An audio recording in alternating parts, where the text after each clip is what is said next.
Alright, we're getting some things going, and there we go.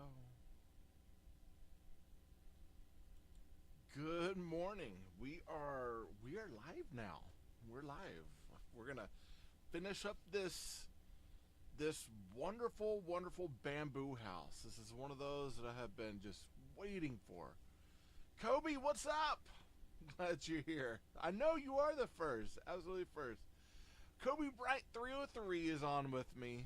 He's on my TikTok channel. He is first on. First on. I'm so happy he's here. I'm waiting for the unk.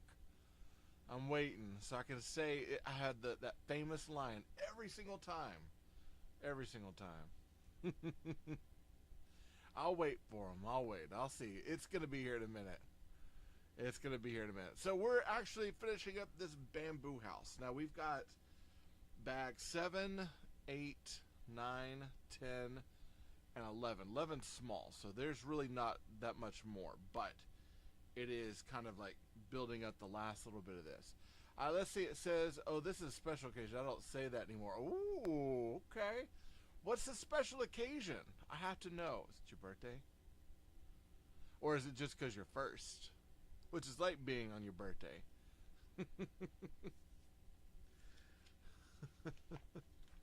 Alright, so we're needing bags B. So B right there, and 7. We're going to be putting together one more stock of bamboo in the back, and then we're going to be building up the edges of this roof. Ultra Unk! Hey, guess what? Nothing happened over the time. Well, let me rephrase that. Nothing changed since the last time I was on here. Still old, still handsome, still growing it out with dignity here, and apparently going through voice cracks. I guess I'm going through puberty. All right. So you get that laughing moment now. Oh man, we had let's see, 5, 5, and 2. We had a thing where the kids, they, you know, the young men in our school, they get their talks about, you know, growing up and voice crackings and all that, and apparently going through one session of that. I didn't know you go through puberty at 41. I wish I was 41, my man. I am. Hey, you just earned a friend. I am 46. I'll be 47 this year. I remember at 41. I don't know. I think I'm in better shape now than I was at 41. But I do have to. I don't eat well. I probably should. But I do have to keep better care of myself now than I was when I was in 41. For sure, for sure. For sure. Yeah, man. 41, I kind of took some of that for granted. And it's weird because as I get older, man, it's like, it becomes like when I wake up in the morning, put my feet on the floor, I definitely start feeling my age. I get this thing where all the tension in my feet are super tight, and it feels like when I stand up, it feels like I'm tearing tendons in the bottom of my foot. Very uncomfortable. You got some stuff to look forward to, my man. Absolutely. Low budget! What's happening? Oh, man. Now, low budget, he's got some schemes going on right now. I cannot wait to see what all you come up with.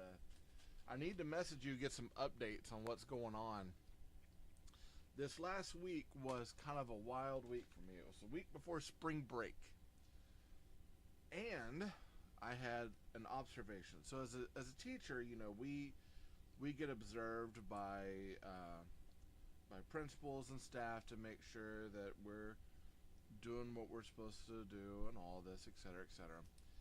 And I had to have it redone because my first one was just like, it was pretty bad. Hi, do you have the newer? I do not. So any of the USC stuff, I know. I don't know why it always says Durburger. I change it.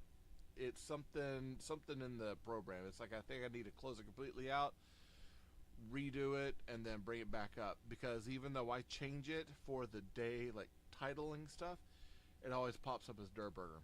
I don't know why. No, so any of the USC stuff I do not have. The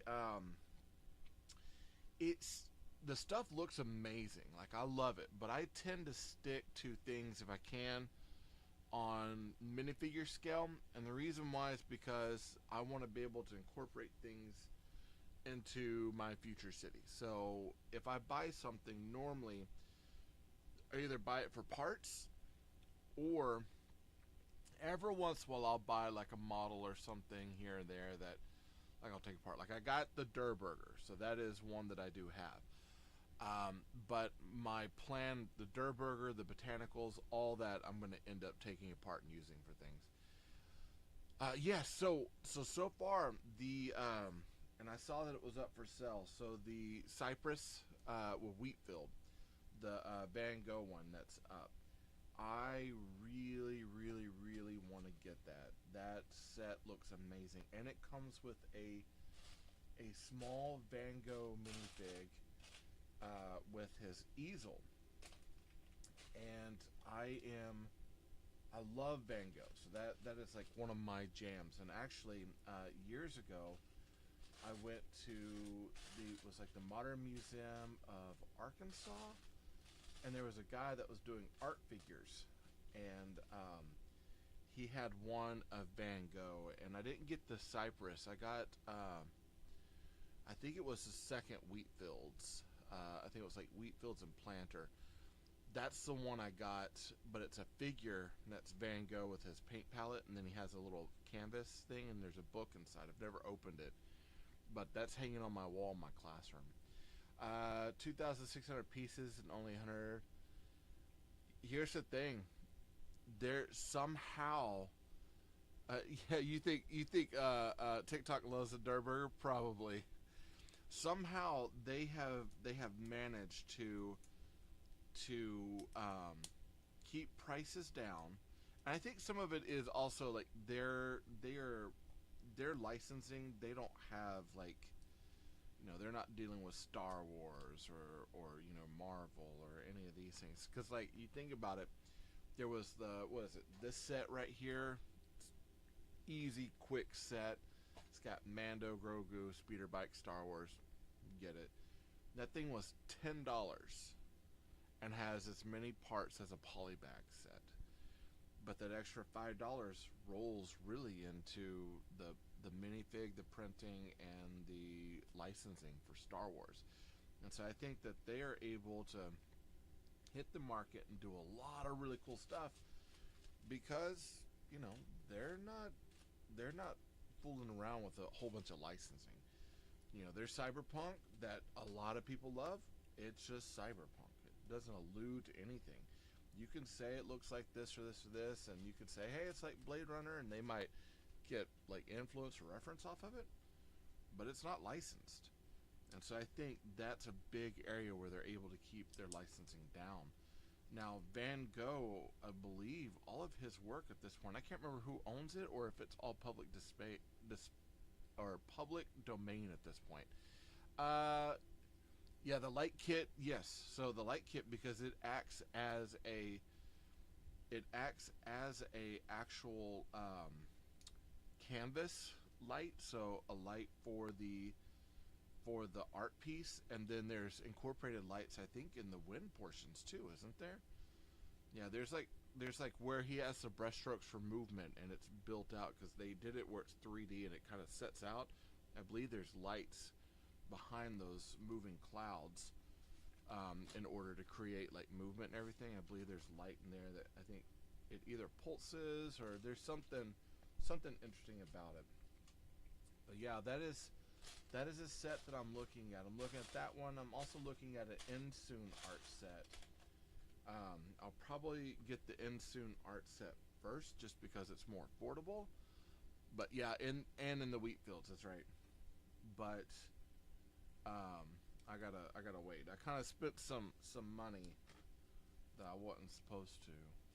I was bad. But I needed to get parts, so like I was on the AliEx and I saw that they had some cheap, 6 things for $9.99 parts, and so I was nabbing that, some minifigs, and had to get seats, tiles, more tiles, like printed tiles for like my floors and stuff. So there's quite a bit that ordered. I'm just waiting for it to all come in. And actually, interesting enough, I got a coupon the other day because they're late, and it was supposed to have been delivered a couple days ago, and it still hadn't come in. So I was like, come on now, because I actually Friday night yesterday, that was my goal, was to take my train and gut the train out, because I was getting new seats, and then I have a bunch of sets for making handrails, and so my whole goal was to make handrails, put in new seats, gut them, and then take the motor off and rebuild the rail tires on it, so I could just move the train around how I wanted to. Yeah. Hey Sylvain, how are you? Ogre Tusk, man, that's a cool name. Ogre Tusk. I've got some World of Warcraft stuff, and I believe I have. It's either a goblin or an ogre. I'm trying to remember. And I know back in the day when I played Warhammer, I had a friend that played the ogres all the time. That was not necessarily my jam. I was a towel man. All right, so it looks like this one is going to go right here. Now they're using a ball joint on this to kind of turn. Oh, that's actually kind of cool. Look. So they're using a ball joint to kind of turn this roof so it turns one into the other to create this kind of like weird texture part that cuts off. It's actually pretty cool. D's Bricks, what's up? Prinz one, how are you? Alright, so we're now pulling over here. We've got another one of these plates. We need the opposite plate this time. One ball socket. So it's like for every one that we build one way, we're going to be reversing it, building the other way, in order to create this piece turning one direction and the other. Interestingly enough, and I'm kind of wondering why they didn't choose to make it to where like one goes in and it just keeps going around, so you have like a nice thing building around, but it doesn't. Hey, thank you for the hearts. I appreciate it all. Okay, so with that being said, let's put this one together. Boom. We need the opposite one. Is it? No, it's not that one. Good Lord. That's the same. That's why. That's the one I need. Throw those back. This goes here. And I flip that over. How's everybody doing this Saturday, man? Saturday has been I'm finally on spring break. So I'm super excited about spring break right now. I'm actually going to get a tattoo at some point. I know my parents are supposed to come visit, so I'm kind of excited about seeing them. Body was a little sore. Played beach volleyball last night. Nice. Were you in Galveston area? Surfside?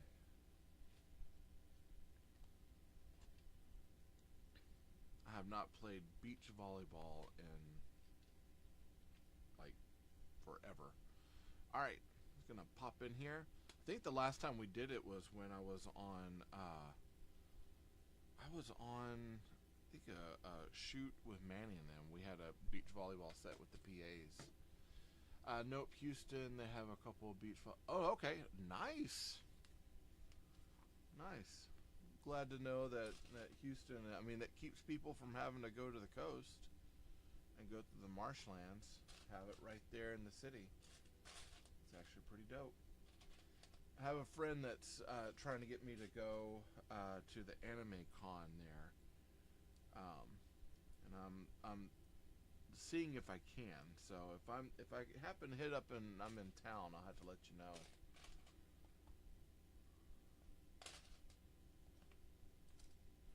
Same thing. Anytime, like when I've talked to Tony, it's been the same thing. If I'm in town, like around Austin, I told him that I would.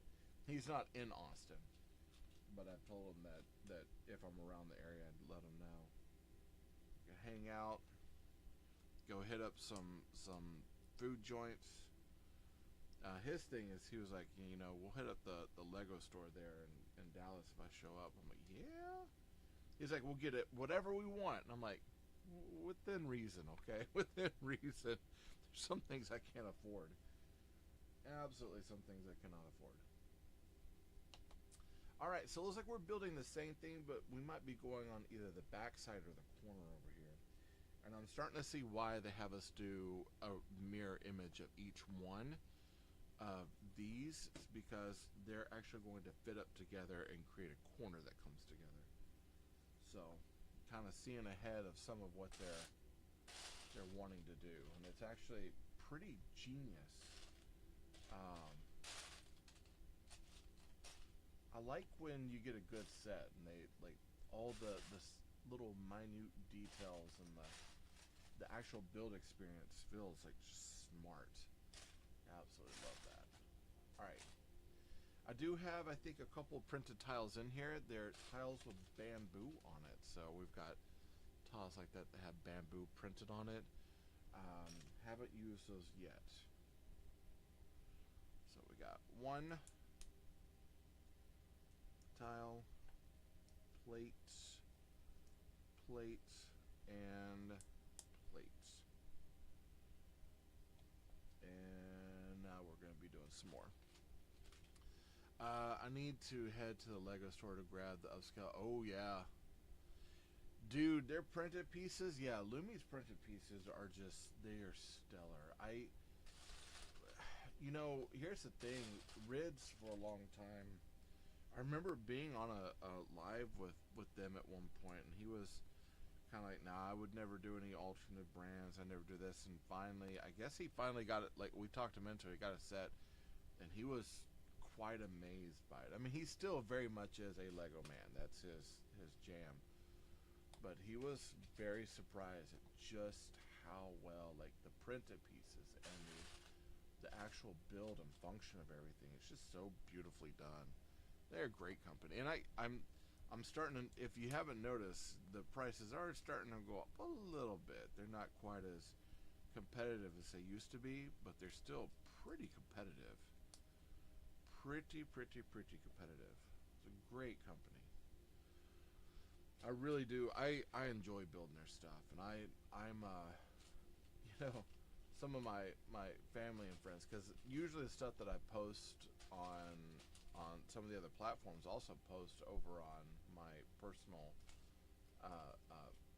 image book page, and there will be people like, you constantly talk about it. I'm like, yeah, man, but here's the thing.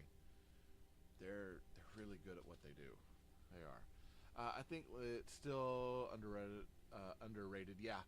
And I think one of the things that I do enjoy about them is that they are using the builders right now more than anything else to really push and talk about the product that they have and do, you know. And I think that's some of the genius, is that they're using the builders as their marketing tool to help push more advertisement, because as builders we'll know who to contact. Like, you know, when people follow us, they follow us because we're builders, we're into toys, we're into this and this.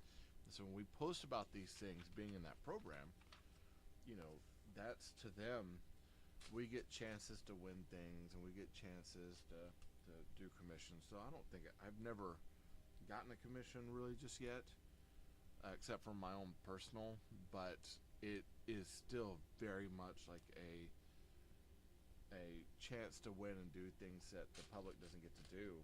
Really kind of pushes that. Do you know the video game prices are supposedly going down? So I heard that some of the game companies have finally come to their senses, and they might be dropping a little bit. I haven't quite seen it just yet, but I know that there's apparently a big change happening in the video game industry. It's gonna be like the base of 120. That's still kind of high. I mean, here's the thing though. better games, more money. I think for me, some of the areas of gaming that I'm not too fond of is when you have to basically, you get the game, you have the physical copy, but then you can't play it unless you do like your subscription or the thing like that that changes the that allows you to open the game, that sort of thing. That's where I have issues, and I know that that was something. Wasn't that something that was going on with Nintendo? Was that they were pushing for? Hold on, they were pushing for with the Nintendo Switch 2. Essentially, they could shut down the game anytime they want. No, it's not supposed to be. It's supposed to be 70. Costs over $1 billion to develop. You don't know your. Hey, keep it civil. Now, keep in mind with the game industry, because it does cost a lot of money, and I know that they have delayed that game multiple times now, and some of it has to do with fan reaction. They're starting to look at what fans are asking for, and they're starting to kind of pull back from some of the initial ideas that they had, because they want to make sure that with games and gaming becoming more expensive, they are starting to feel like they're losing the market on gamers, because gamers can either pirate the game, or they're finding ways to do like the free games with paid in add-ons, and so they're kind of avoiding other games that are out, because right now the quick form gaming is kind of what's popular. People don't really have the time to sit and do a full long campaign that often. This is I hate when you buy a game and then you have to buy the game inside of a game. Yeah, well, that was the thing. That was one of the big complaints that people were having with. And I'm trying to remember. There was one game that came out not too long ago. My kid was looking at it, and he was like, "Oh, I could play this, and I could, get these sorts of things, and this, and it was through. I want to say it was through Epic." And I was like, "Oh, okay. Well, let's look at it." And I was like, "Oh, you do have to buy the game." He goes, "Yeah, but it's not that much. It's only like $40." I'm like, "Okay." And I was like, "But it has an in-game purchase as well." And come to find out, I did some research, looked into it, and I can't remember the game, but yeah, any skin packs, any weapon packs to kind of progress into the game to do more, it was all hidden behind a paywall. And I was kind of looking, I was like, "Hey, this game is not going to be just $40. Like in the long run, it's not going to be $40." And he's like, "Oh, okay." And I was like, you have games right now that are like free to play. Like a big thing in our house is I play Fortnite. That's my big go-to that I like to be entertained by, because I also have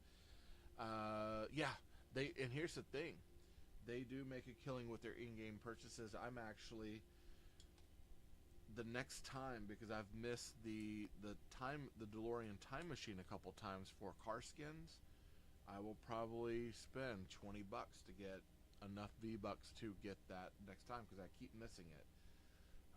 So instead of trying to save up and wait, I'm just going to get it when it comes out. But that sort of thing, you think about that every time they put out something that people want. $20 here, $20 there in a year, because I also get like the subscription plan, right? So I've got like the Fortnite crew, and I also get V-Bucks through crew, but then I'll also buy packs. And by the time I'm done in a year, I might have spent $200-300 out of the year. Let's see, that's why they put Marvel skins out on the shop. Yeah, oh yeah, totally. And I've got a few of those Marvel skins. Since 2018 though. Hey, here's my thing. I don't do quite as much island battle anymore, like battle royale. I'll play every once in a while. Some lobbies, like if I'm having a good day, I'll get on. I can play all day. But I will have some lobbies that are just so sweaty that I'm like, dude, this is no longer fun for me, sort of thing. But I do enjoy every once in a while getting on there and getting just a battle, and then getting on to my Lego and just building and building and building. And I was looking at software and stuff to try to stream my gameplay for my Lego building into my computer so I could do that and kind of show some of the stuff I built, because I've built cities at this point. They haven't. They put Marvel skins up because they know Asians watch Marvel. Yeah, totally. Well, and I even have some of the old Marvel skins. So like the man, there was. Hold on, I'm gonna skip that real quick. Boom. So like, there's the easily the what was it, the Spider-Man. It was the battle armored Spider-Man. I have that from the comic book, because I would get all the comic books and the codes as well.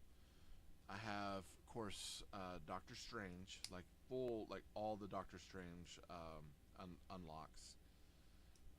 Prowler, which is one of my favorites to play. I love that one.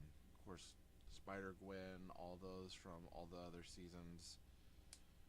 Iron Man, War. No, I don't have. No, I have Hulkbuster Iron Man. I've got War Machine. One of my favorite skins to play. Y'all know the Santa Dog skin. Yes, yes. Is that the one you like to play? Like all the. I'm trying to remember his name. It's the dog, but the pug face dog. He's got, of course, the battled regular Santa, and then there's one more that sometimes you'll get in the pack. I have the action figure of it from Jazzwares, but I don't have the skin. It's like the only skin I use. Did you get the corrupted one that's got the fiery ball flinger, and it's like black and red? He's got like red eyes. The corrupted dog. I like that one a lot. So you do the Santa dog. I will do Star-Lord. So the original Star-Lord, that's actually, I think, Drift as Star-Lord. That's one that I like to play with. And then I've got some back blings that are Cause. So the Cause figure that I like to keep on my back. Hey, awesome. Hey, low budget. You're apparently my top gifter here. Hey, Percy, how are you? So thank you. I appreciate that. Ah. So I'll probably today, because I know the battle pass is ending actually here pretty soon. I think in about a couple weeks. I've got to do some. I've got to unlock some things. I finally unlocked the Corrupted Voyager, so I've got that one completely unlocked. But I'm trying to unlock the rest of the bonus skins. You know, you do know I'm talking about the skin that is Snoop Dogg in the Santa. Oh, the Snoop Dogg. Okay, I thought you meant the dog, like the. Oh man, what is it? He's got like the pug face, and he's tall. He's got like a hoodie on. There's a Santa version of him as well. So the Snoop Dogg Santa one, that's cool.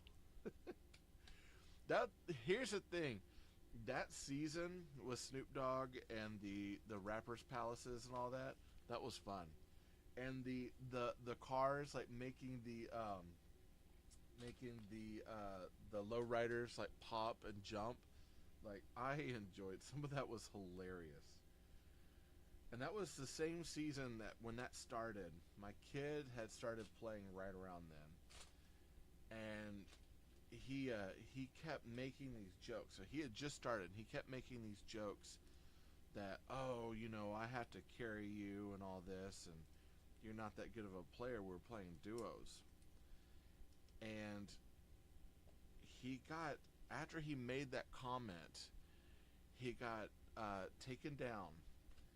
and he just kind of like, he got taken down. He's crawling, and I come over, and I'm trying to get to him. He's like, "Here, revive me, so I can help you." And I'm like, "I can't do that because I'll get taken out." And I jump over the rock, and I do a 360, or like it was a 180 turn, and no scope. Took this guy out with the shotgun, and won the game. And I was like, "Yeah, it's a shame that you had to carry me the whole game." And the look on his face was priceless. Got it at the end of 2024.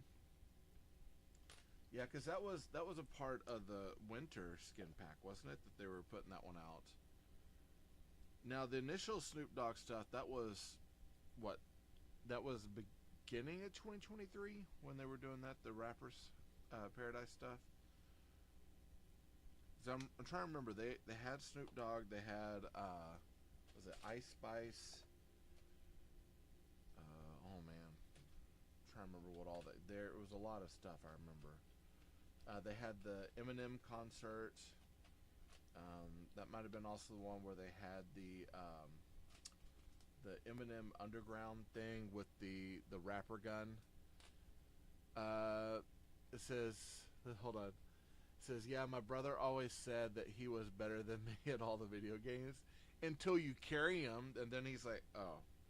You're like, "Oh man, sorry you had that win the game for us when I did all the work here." And you just drop the controller and walk off. I'll be seeing you around. When those humbling moments come around, you're like, yeah. I love my kid though. He here's the thing though. Now, yeah, in a game, he would actually absolutely carry me in the game. He's a really good player. I'm actually not as good of a player. I've got to look into computer stuff for him because his computer's been acting up. But he is a solid player. Dude saw me run a match in WWE 2K and gave up. He's like, "I'm out. I'm out. Enjoy your game. I'll see you later." That's pretty. When you're up against someone and that's your game, you're like, "Yeah, I don't need to play anymore. I'm good. I'm good." Mitch, what's happening? Hey, thank you for the heart, me brother. How are you doing today? Having a good Saturday? Staying out of trouble? See, I don't mean for my face to be so judgmental, but it is. That happens to be the teacher side of me right there. When I'm going over, I have a thing that's got rules. They're called. I also became a half sweat at GTA 5. Oh yeah, you doing good? I used to. My friend and I, we used to play. Oh man, Saints Row, and we would play competitive Saints Row all the time. Sometimes we do co-op, and he always wanted me to play with them through campaigns because like he was really good at getting certain campaign trophies, but I was really good at just like running everything back, like kind of keeping the tides back on the games when we played co-op. So we used to play that together all the time, get through all the stories. We ended up going through all of Saints Row, I think 4. We pretty much played the whole thing co-op. Let's see. Yeah, I'm staying out of trouble though. Although, you know, well, man, what is that song? I started it this year. I put it on a playlist. It was Cage the Elephant. It was Trouble. I got trouble on my left, trouble on my right. Always, always, always in trouble, man. I constantly stay in trouble too. Usually I stay in trouble at work as well. Kind of sometimes running my mouth, saying things I probably shouldn't say. But, you know, I've got a lot of opinions, though it's probably not the best. Man. Oh, yeah, so I've got a chart at school that's called my champs, right? And and it'll be things like how we're talking right now. We're in this voice level, and I got little cards, and it's like, hey, if you need help, how do you do it?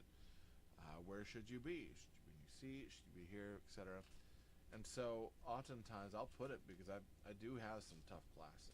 So like often that I put it, it's like, hey, you're in your seat. You don't need to move around. And I made it obvious. It shows a chair, and that's where you're supposed to be. And kid will be up like roaming around. I'll kind of turn. I'll give him that judgmental look. Be like, and you doing what? Why? Kid slowly backs up. I'm like, you know exactly where you're supposed to be. And he goes and sits down, and that's the end of the story. I wish it was. Usually they get back up about 10 minutes later. I'm like, yo, sit down.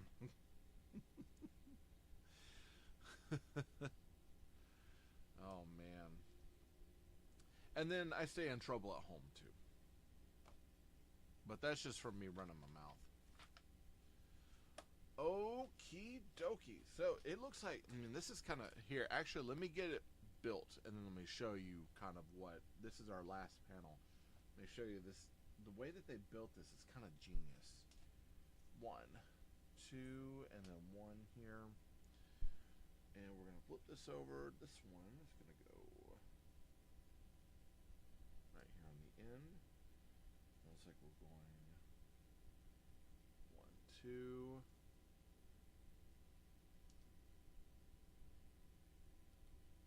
Right there. All right. And boom. And then we've got our little spokies. Yeah, I found an artist. Yeah, I run my mouse a lot too, of course. Let's see. My brother has always been better on PlayStation, but if I pull up Nintendo, he's done. Totally. Here's my thing. I remember, because I loved PlayStation, and that was one of the things that when it comes to controllers, and then you switch one controller for another, that becomes kind of difficult. And I've always kind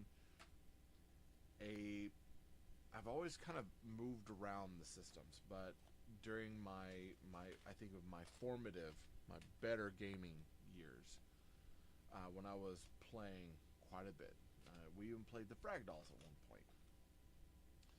But that was my thing, is that I always played on a PlayStation controller. That was my jam. I liked the feel of it. And then when my buddy got me hooked on Xbox, I started to kind of drift towards an Xbox controller. And then when later on I got the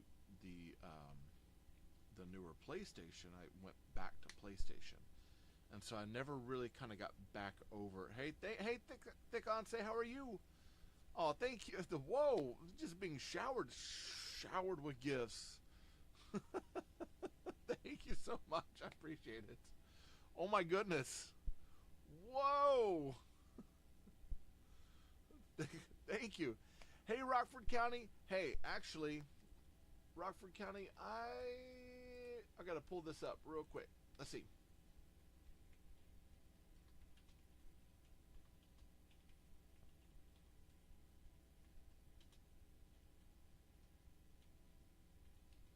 All right. So I did tell you that there was, let's see. Illinois.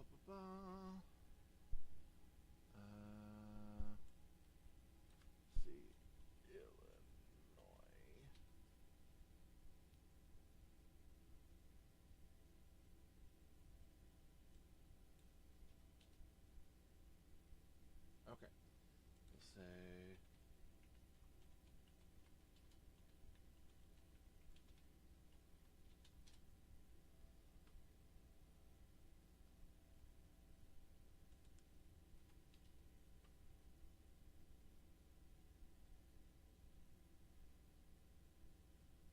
I lost my list, but I was hoping you'd be on here today so I could pull it up.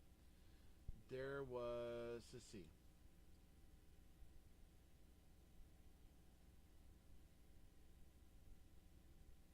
I'm pulling up. There's actually a franchise book. There it is. Okay. So I did find this for you to kind of help you out. So when you get a piece of paper and a pencil, let me know, okay? And I'll actually run it up for you. Hey Tick Tick, how are you? So hey Thick on, say thank you for all the things. Okay, all right. So it is WHOYAGONNACALL.org. That's who you're gonna call. Basically, what that is a franchise directory. So any of the groups that actually have a franchise that is there, the directory. This is like a group that goes around and they'll pull all the groups together, and then they can organize them that way. So as long as it's a group that's been noticed or picked up, it's in that directory, and I believe our group is even in there as well. Um, that was one of those that this is like a side project that this person's doing, and so you should be able. Yeah, yeah. What I'll do is I'll leave the I'll pull it up here and I'll leave it right there for me, so that way I can remind myself, and I will send that to you. And want to make sure, yes. All right, I got you there. So you got it. I'll send that to you. I'll send that to you later. Where were we? We were talking about video games. Okay, yeah, you're welcome. So when I would switch from PlayStation to Xbox, I struggled with the controllers, and then shortly after that we went back to PlayStation. So when I got the Nintendo Switch and I started playing on that, I struggled at first with the buttons, and I ended up getting a controller that was a nice in between of Nintendo, PlayStation, and Xbox. So the way that it's set up, it's a lot easier for me to use. And after that, I started cooking again, just because of the controller setup and the way everything was built. So oftentimes I feel like a good portion of success is all built off just how that controller feels in your hand, if that makes sense.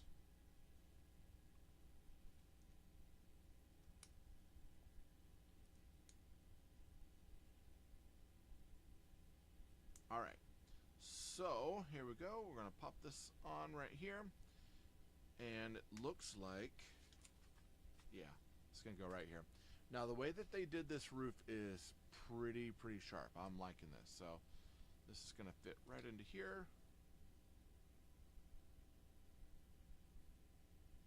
Did I miss something here? Ooh, I did miss something there. Looky there. Pop, pop. I think when I initially put this together, I put them in the wrong spots. That one goes there, goes here. Put these back on, boom, and boom. And that should settle it. Pop and pop. Okay. So how they had this set up is that these are all on ball joints. And so we push these down,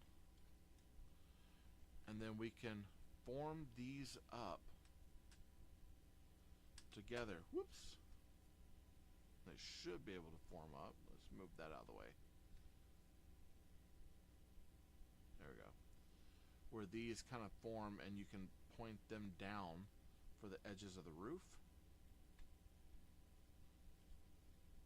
So you get that really classic kind of Japanese architecture, which is just super cool. Man, look at that. Isn't that awesome? I love, like, that look is just, that's amazing. And like this is supposed to come, and that would sit right in over there. Yeah, and that would sit over on top. Now obviously we'd have to move some things because that doesn't clear correctly. But yeah, that's how that's supposed to fit. Oh, I think I went too far with it, so I think it goes up and out more like that.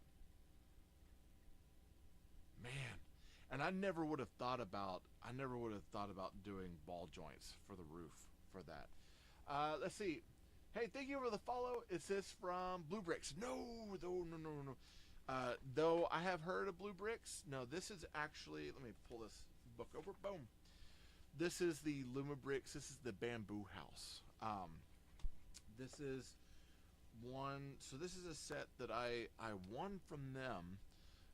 Super excited about, and this is one I kind of passed up. I was like, I normally wouldn't get this, but there's something about it that I was like, I'd really like to try this set out. And so far I have been blown away by the way that this build has gone. It's solid. It is a great set. And it's actually because of this set, and I wanted to incorporate it into my Cyber Texas town that I'm going to be building. Hopefully over the summer I can get the tables built and get that all set up. So normally I think it costs like $119, and it has a light kit. So here, let me do this. Let me run through before we build the bamboo. I'm gonna show you kind of what. So it's a huge box. It's got a ton of stuff in it. And what I'll do is I'll go ahead and put this here. I'm gonna put this part. So I'm still building up on the top here. Let me fit this on over here and there. We're gonna press that in. And they have these sort of pieces that allow you to connect floors and connect lighting all together. So here we go. So this actually has your light box in the back, and it's done by USB, and it's kind of hidden down inside of this. You've got a breakaway rock. This part comes off so you can see, and you've got all this like water detail and lights up here. Ton of detail on the inside with stairs, minifigs. All the bamboo is positionable. You can actually take these rocks off if you wanted to. So we're going to take these rocks off. And it's got sliding printed panels along the back. You could even, if we were to take this portion off, boom. It even has a door that slides out here, so you can see the door slide out there, and then you've got the suits there in the back. These open up here, that all rolls, and then there's a spot under here in the floor that this covers, which is a little router box. If I can get that out of here, let me grab my tweezers for it. It's a little router box for all your wires. So your wires are kind of hidden away. So if you need to hook or unhook something, you can pull the back plate off and get in there. And this, when you're done, it just kind of snaps back into place. Boom. And boom. And you could position this bamboo around and kind of position things out. There's lots of articulation, including a sliding door up front. It's gorgeous. I absolutely love, and it's all printed pieces too. So it's beautiful. This thing, I think, normally is like $119, but they often have sales, promotions. They've got all sorts of things, and I've got a thing for them in my bio, so you can always go to that later and check it out. And I believe there's codes and all sorts of things. They are a great set, and they do really good designs. And I've done quite a bit of sets from them. So I've got about, I think, 30 sets from them so far, and I've been amazed by every single one. Absolutely, it's some of the coolest stuff. The Midnight Haunted Mansion was really good. My favorite still the skate park. I absolutely love that one.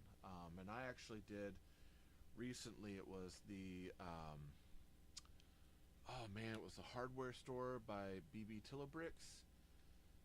And did I mute it or something? I guess I did. Huh. Alright, I might have to try that again. But I did a hardware store by BB Lumibricks, and it actually fits with the skate shop. Like they go almost hand in hand, like the way that they sit together. And I've got some post about it on my main page. But that company is stellar. It's some really really cool stuff. Really cool stuff. Trying to figure out what happened here.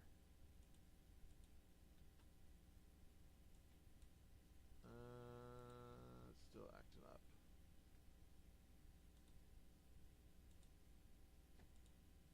Give me 1 second, everybody. I'm trying to. My music stopped on me. I got to figure out why. Let's see.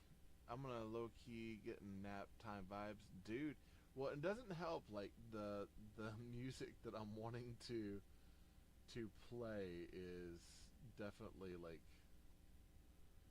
kind of you know kind of on that level of it's nappy nap. I like it because it helps me like kind of hold on. It helps me kind of catch my vibe a little bit easier without because I've found oftentimes when I will there we go when I do too much music or I do music that I get really too involved in, I tend to sing and I don't get anything else done. So there we go. All right. Let's see. Low key getting okay. Oh hey, thank you for the hearts too. Guy on a buffalo. That's a cool name. Have to tell me some more about that one.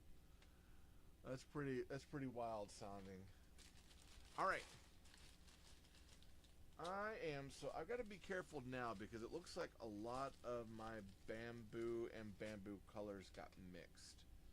And I think we're kind of predominantly on the dark green stuff, but I also have a few light greens. Like I'm lying on my bed under the blanket and I think it's time for a nap.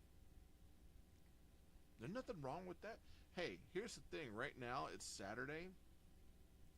I do not condone anyone for taking a nap or wanting to take a nap on a Saturday. If you have that time available, I say go for it. My wife oftentimes she'll be like, "I'm sorry," because she teaches on Saturday as well. She teaches dance, and oftentimes she'll be like, "I'm sorry, I need to take a nap." I'm like, "Babe, you do not have to apologize to me. Be my guest. Enjoy it. Enjoy it." Our kid, he's out. He runs around with his friends. He's out all day, and then he comes home, and then we'll kind of come together as a family, do things. But yeah, Saturday mornings I'm doing this. She's teaching. She does nap later on. He goes out, plays with his friends. It is all good. So if you have nap time vibes and you can afford it, take it. Take it, take it. And if anyone judges you for them, you let me know. And I'll rip their nose off. No, I'm playing. I'll tell them that they're bad. Jeff, what's happening? I'll tell him. I'll be like, leave him alone. Grown man wants to take a nap? Let him have a nap. I'll do my best Batman voice for it too.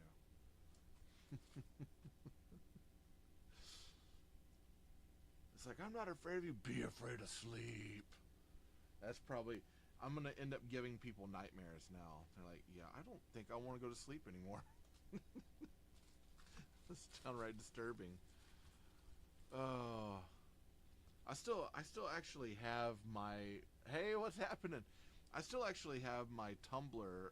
So Tony Bricks, or Tony on here, he gave me... He got me a Tumblr set, and he's been out roaming around. I have not gotten to chit chat with him or to have some online time yet. So I'm hoping over the break he and I can get online. I can build that thing. He got home from a long day and took a 5.5 hour nap. Whoa, dude, that's the best. I remember when I was actually out on. We were in Santa Barbara. And I was working in the film industry at the time, and we had just gotten done loading up the truck with all the props and everything. We got everything settled. We cleaned up our space and got the rooms clean, keys turned in, all the stuff prepped and locked and put away. And I remember getting on that plane, and I had a bad flight coming back. So by the time I got back, and my wife picked me up. It was Valentine's Day. She got me this cute little alien thing that jumped around, which I still have. And I got home, I sat on the couch, and I slept, I think, for 10 hours straight. Been really enjoying the Black Pearl. Yeah, no, that Black Pearl is... So the Black Pearl that you built, I was looking at, dude, that looks nice. I saw a Mayflower one.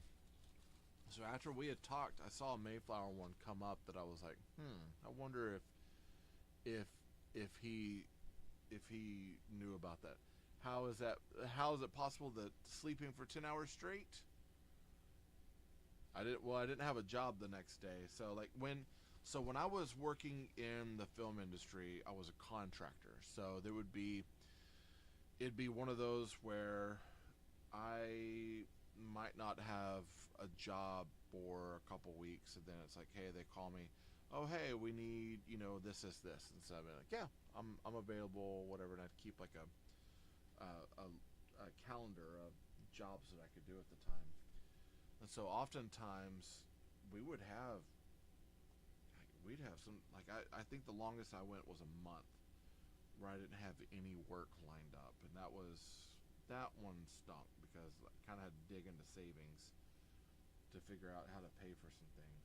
But yeah, just you'd get done with a big shoot. So that shoot was about 3 months straight, and I mean 3 months, like when we were on location, we would have Sunday off, but we were working Monday through Saturday, and we were pulling 10 to 12 hour days.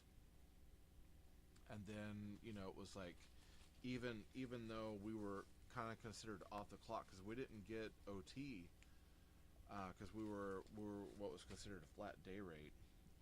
Sometimes, like, the stylist would be like, hey, we need you to go look for these things. We're changing these shots. And you're like, oh, man. So you'd just be, like, finally comfortable, sitting down, wanting to watch some TV, and then you get a call from the hotel room that you got to go in the truck. And so we'd go digging through a truck looking for, like, particular items or looking for this or this or this. And it's just kind of oftentimes it'd be very annoying. But we were always on OC, which is on call. And so, yeah. Let's see. Oh wait, I've went home and went to bed and slept till a few years ago. Yeah. Hey, and that's the thing. It happens, man. Like when you finally, like when your body is finally like, I'm done. Get me some sleep, and you just kind of you hit that. It's almost like you hit that rock, and that feeling of my body will not go anymore, and you can sleep for hours. Now these days, as you get older, I don't do it quite so much. As a matter of fact, I tried getting a lot of decent sleep last night, and I have a mask. It's actually, so few things. It's about to get personal, y'all, so don't judge me too much, all right? When I go to Europe, taking a giant nap for a plane. Yeah, dude, you almost have to, because that plane ride is so long. So I have to have a CPAP because the way that my throat and everything, and then also I'm heavy, and I'm old. So I have a CPAP thing. So I've got a mask that fits on my face. It's a nose thing. And then I have a sleep mask that's like a REM sleep mask. So what it does, it times, and after a while, it'll flash lights on my eyelids. So it's like, hey, remember, you're kind of partially awake or this or that. And you're like, oh, okay. And then you can you're supposed to be able to control your dreams. So last night, in the kerfuffle of storms and other things that were going on, I rip off my sleep mask and mask. And you can hear this thing going. This is like a big air hose thing. It's just like spouting air out everywhere. And so this thing is going off, spouting air. So that kind of started to wake me up. I'm like, oh, what did I do? Oh, I ripped off my mask. And then I put my mask back on, and then the rim mask starts going off, and it's like blinking at me. So I'm already waking up because of the blinking as well. Like, that's kind of strange. And I'm glad that it all happened because we have an outside cat whose name is Dorito. She's pregnant again. Haven't caught her to get her fixed. But she was wailing and crying in the middle of the night because there was a male cat that was basically harassing her. And so I woke up to that about 4 something in the morning, and then went out, took care of it, and then came back in. Kid went back to sleep without a problem, and it took me a while to go back to sleep. So I could probably sleep quite a bit tonight. Yeah, that Black Pearl set is a nice set, and I was looking at hold on one second, let me grab bag 8. I was looking at the that Mayflower because that was initially the set that you were wanting to do, and so I can't remember what I was on, and I came across it, and I was like, huh.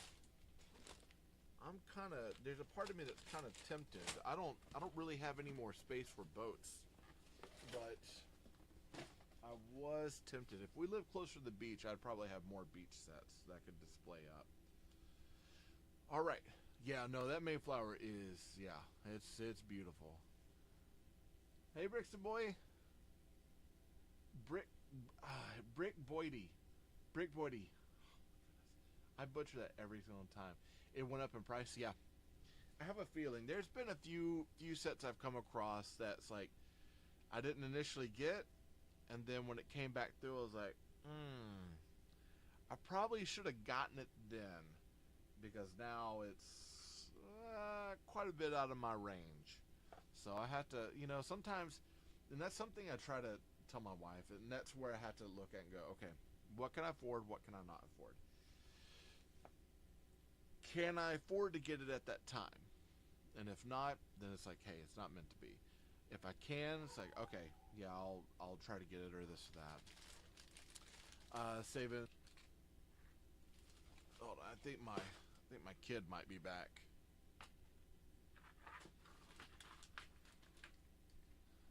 Yeah, definitely save up for your Europe trip, because if you can, you'll definitely want money for all sorts of things. Yeah, he's back. I hear his. I hear your. Hey, be careful about riding the house with mud on it. Oh, okay. Hey, so are you back for a while? Why don't you eat some lunch? Yeah, it sounds pretty. Just keep in mind that'll wear out the rubber, the tread on your tire. So we might find an alternative for where to put it. But I like the sound. Sounds like a motorcycle. Hey, I love you too, man.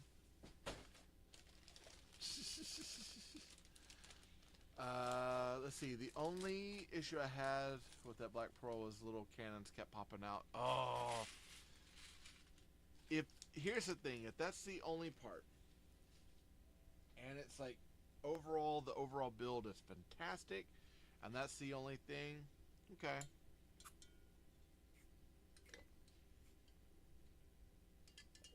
I could get behind that. But I've had some where it's like I had 1 or 2 things that kept, popping off or breaking, and then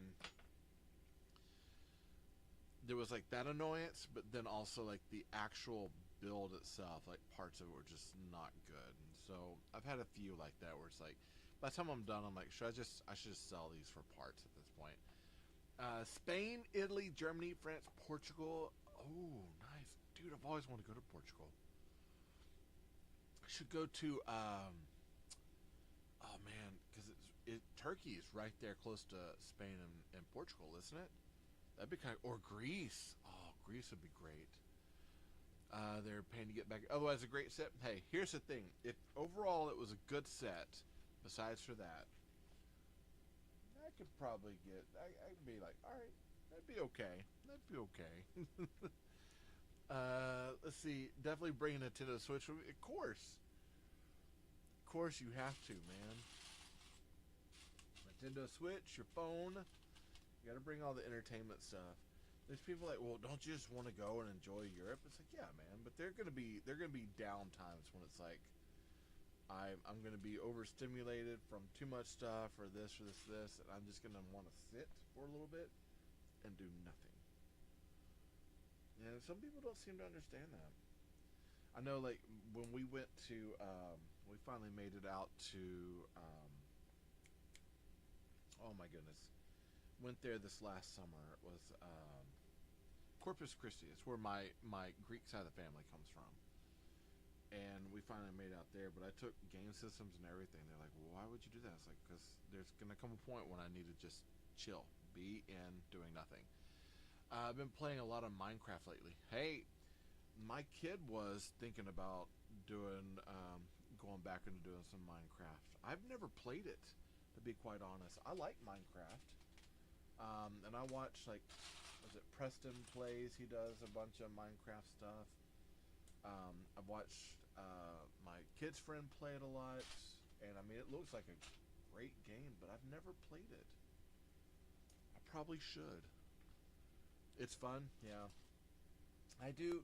Now, I've been told that the Lego Fortnite, especially the Survivor part of Lego Fortnite, is very much like Minecraft. So, that's actually what I end up playing quite a bit. There's no way I'm not bringing a Nintendo Switch. Yeah. It's 16 to 17 hour flight. You're in the middle of a survival world on Minecraft. I started a survival world, another one on the Lego Fortnite, the Odyssey, and I was playing it for a while. I kept running into issues. And I can't remember when I decided to stop, but I enjoyed it. You know, I played it quite a bit, but I ended up stopping at one point and not playing anymore. It goes right here. Hold on, let me put this on real quick, and then I'll get back to this. That goes here. This goes here. Okay. And I ended up finding that I could do a lot of the campaign stuff in sandbox as well, and it was a little bit easier for me to control. So I kind of cheated. I cheated, and I did not play the way they intended. But I also, it got to the point where I was playing it, the survival, and I was getting more stressed out than anything, and I was not wanting to play. So I'm glad that they offered a lot of some of the survival stuff as well in not survival, but the campaign stuff is also available in sandbox. Yeah, you've never been on a plane, dude. It's cramped. Do you know who you're flying with? Because that'll determine some things. I have flown on American. I have flown on Spirit, which I'd probably not suggest if you can avoid that. Hey Jet, how are you? I have done, let's see, Spirit, American, Southwest, Taka Airlines. That one was actually kind of fun. That was probably my best experience, was Taka. Do you mean the airline? Yes. Was I saying airline or? What was I saying? I'm afraid of what I was saying now. Yeah. So the airlines themselves have, they're all vastly different from one another, and they all have different amenities. Though it's been a while since I've flown here recently. But probably my worst airline was Spirit Airline. That one was not a lot of fun. And they charged, like, every little thing was charged out the wazoo. And that was out of San Diego to Texas. And then from Texas back to San Diego. It was not a long flight, but it was very uncomfortable. Oh, I thought when you asked me who I'm flying with, I thought you meant which people I'm flying. Oh no, yeah, like what airline are you gonna fly with? And are you flying with some people? You got some friends going with you? Because that's always good.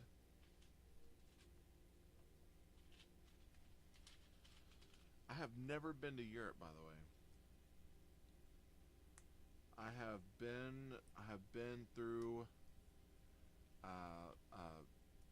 Central America, all through Mexico, top portion of South America, kind of right on the edge, right in Central.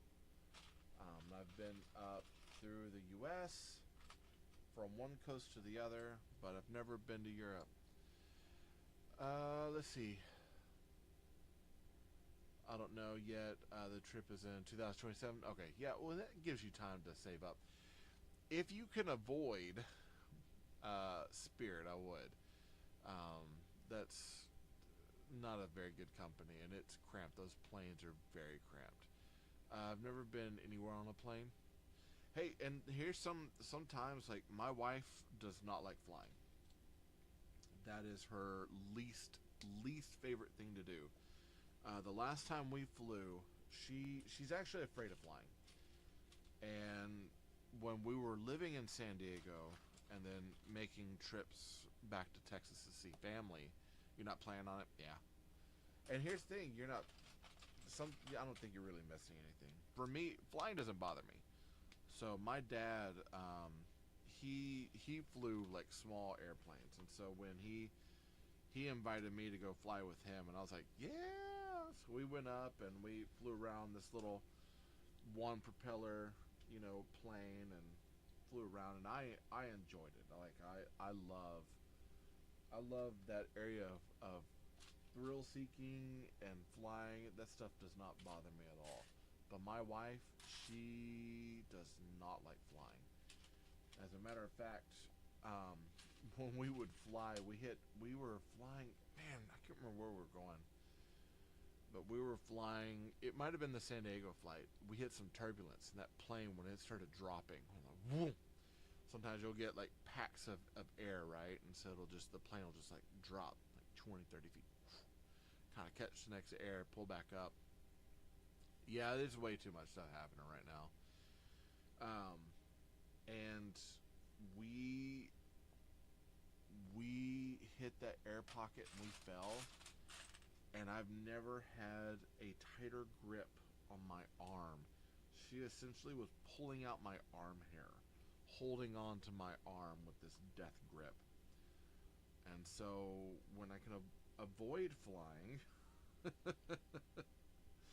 we definitely take it, because it's not good for her heart, and it's not good for my arm. Uh, yeah, my kid, he's wanting to go fly. Eventually, we might save up, because we are wanting to at some point to go to Japan, and so we would definitely probably save up to do that trip, and we'd have to fly there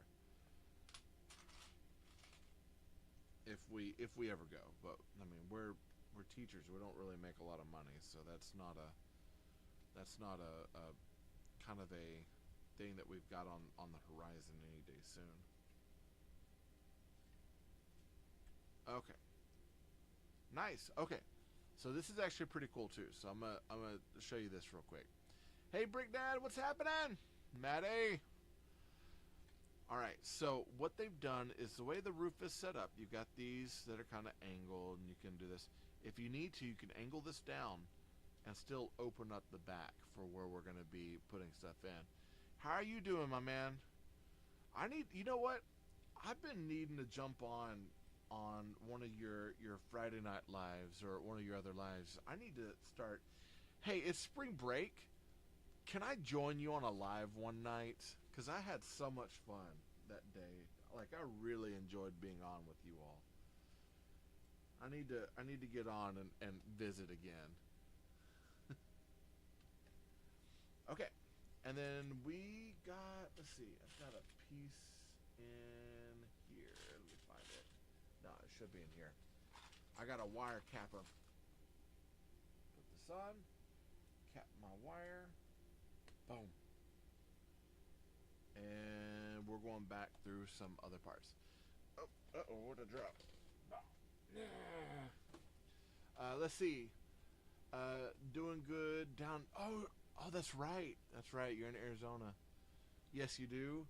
Well, when do you have any? I'll hit up your page and see what you got and coming up. But I want to.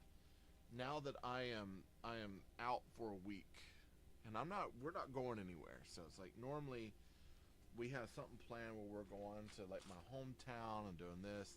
I've got family coming in. I've got to go get like blood panels done for my health stuff. Oh, and I'm getting a tattoo.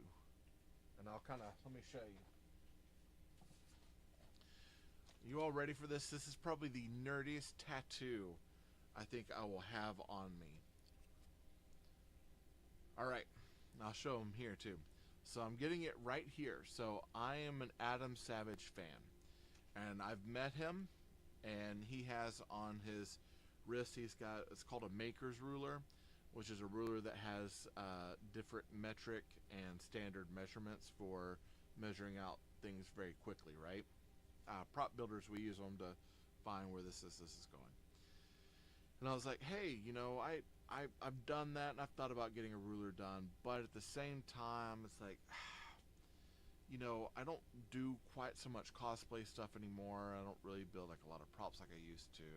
It's like, it wouldn't necessarily, I have those rulers on shelves for a reason, but I do a lot of Legos. So I'm getting this tattooed on me. It is basically a Lego plate measure to scale. So that way, if I put a plate down, I can say, hey, look, this is a 1 by 12. And it would be, I can use my forearm to measure out my plates. And so if I'm out and I'm looking for, like I'm in bins and I'm pulling bins from like the store, I can just go, okay, yeah, I need 5 of those, and I can pull what I need. Let's see. Don't want on my body. I'm definitely making some of those for my table. Yeah. The little scales. And I thought about having a scale here, but I think for me, my biggest thing is when I'm out, and I'm out, because we have like a little resale shop, and so I'm digging through, and so sometimes I'm sitting there counting, and there's other people around the tables, which becomes kind of weird. But it's like, if I had that, I could just, okay, and throw it in there. And it's kind of a, I'll be honest, it's kind of a nerdy thing that I'd be like, check me out. I'm such an AFOL that I've got, you know, a break counter plate measure on my forearm. And I told my kid about it, and he just kind of rolled his eyes. He's like, really? I'm like, yeah. He's like, oh, okay. He's not quite into the allure of some of my block nerdiness. Oh man. Hey Legoland, how are you? Yo, what's happening? Okay, so we're kind of going in small sections here because we are rerouting wires, it looks like. Let's kind of go back over this way, am I correct? Wow, okay, so we've got it. It's kind of strange, it's going out, up, and then up and through, and then back out this way. You're fine? Awesome. Awesome. So I know Matt, your daughter's probably on spring break right now. Is that the case, or they still have a little bit of time? And I guess that spring break wise, it doesn't matter if she's in competition though. That can be that takes up a lot of your time. Next year my kid is doing band, so I'm kind of waiting to find out. Hey Benny Hill, how are you? All right. I want to kind of point this out real quick. So this is one of their printed plates. Instead of doing the blinds with plates and studs, they actually have it printed onto a clear tile. How cool is that? That is gorgeous. This set has been just blown me away. Like, I love all this stuff that they've been putting in here. Okay, it's gonna go right there. Ah. We need to cap this thing. This thing keeps breaking off. Okay. And now we need a 1x4 tile and a 1x2 in the light right here. Okay. Goes here. It's going to go right up across here. Boom. And now we're building up some wall. Yeah, this is a pretty cool set. Hey, AV Brick Builder, how are you? Okay, so we need our 1x3. We got this 1x1x2 snot, 2 1x1s, and a 1x1 plates. They got some good colors. This is one of those just beautiful, beautiful sets. Have a feeling I'll be probably taking this one once it's all done and shooting quite a bit of like content where I run into like knock and play and you know, set up scenarios, lighting scenarios, try to make like little stories out of it. This thing is pretty cool. And I think we might actually have extra pieces to build like more bamboo, because I'd like to build more shoots of bamboo around the area. So I'd probably get some green candlesticks, some peggable 3-plant leaves, the bamboo leaves. I've got a whole bin of those, so I can build up different areas of bamboo around my town as well. So I can do planters of it. So now I can relate this back to other areas in the city when I start building that up. And I'm almost done with my my table, the 6 foot by, it's like 6 foot by like 2.5 or 3 feet deep. That little display shelf that's gonna have all of my Wild West stuff, that one's almost complete. But I had to stop because it was raining and I can't finish polyurethane everything until it's done raining. And one of these. Check in. Make sure I'm not missing anything. And actually, I want to make sure because I forgot over here. It needs to go here. I did miss some. Let's see.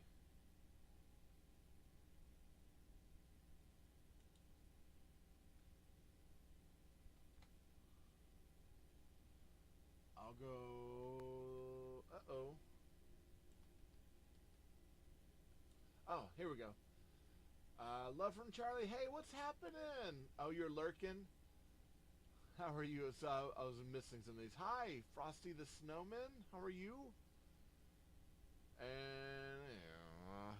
someone, my normal chat bot. I'm not even gonna say their name. I know that I missed you all, but hey, it's been an hour. I'm glad that you're lurking. And hello, Frosty the Snowman. Glad you're all on here as well. Hey, Jesus, how are you? Seems kind of weird saying that, but I'm glad you're here. Or do I say Jesus or do you go by Jesus? Let me know, because if I'm saying it wrong, I want to correct it now while I can. All right.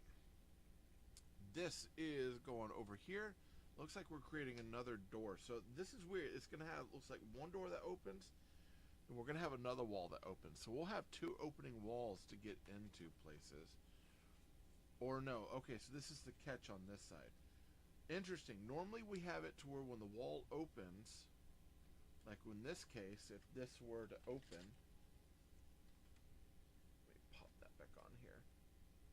Normally if we have it, if this opens, the catch is on the wall. So it's kind of like a curved area, but it looks like we're going to put it here instead. It's unique. That's a little bit different building than what we're normally doing. Okay, so we've got a bracket, a L plate, a 1x1 plate, and a 1x2 brick. Hey, Kaylin, how are you? Come over here. I'm gonna post this. Boom. Boom. All right. And how are we doing this? So we've got plate, bracket, plate, and a brick. It's gonna go this way right here, right? Yep. All right, and then we got a 1x6, another one of these curved pieces, curved piece, and another 1x2 plates.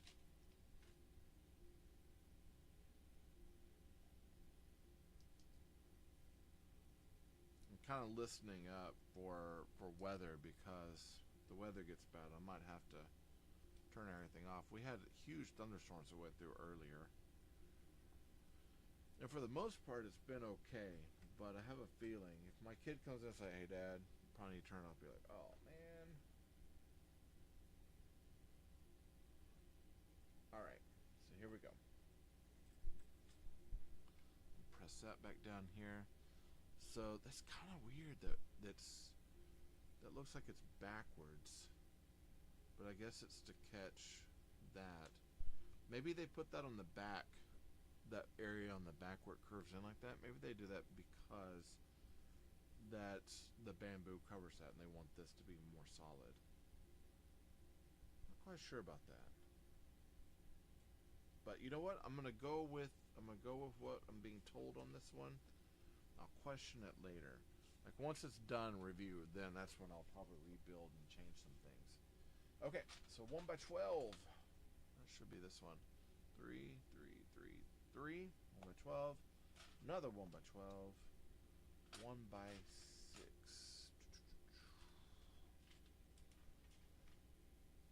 A 1x4 modified. And then a 1x1. Okay. Let's see, how are we doing this? So we've got this over one. I love that snap. That's probably one of my favorite sounds. Until you hear that snap and it's not supposed to do that. And you're like, ooh, that's not good. That's usually when you've broken something. You're like, oh, man. Boom. Okay, and then this is going to go right on top of here. 4 left over. That's going to fit right in here.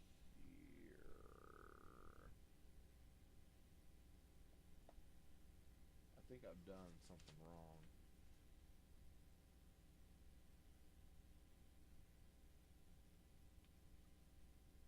I have.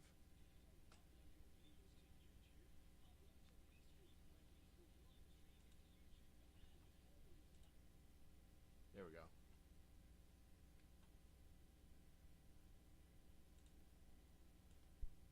All right.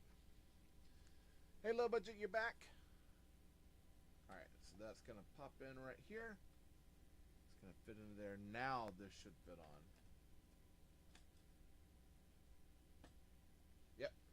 Now that'll fit, and then we can drop that, and that'll open up. So we got a way to get in there. As some people have said, the dollhouse effect, where we can open up panels. I've always, like, here's my thing. When I see, like, sets that are open in the back, I've always viewed that as a dollhouse, and not necessarily, like, you know, the whole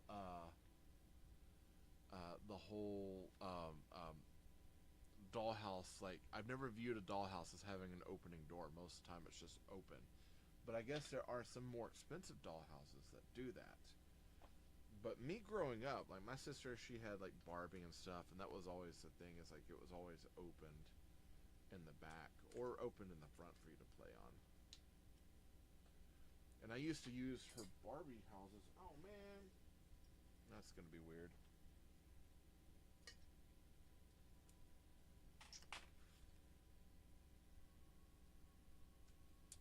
Boom. All right.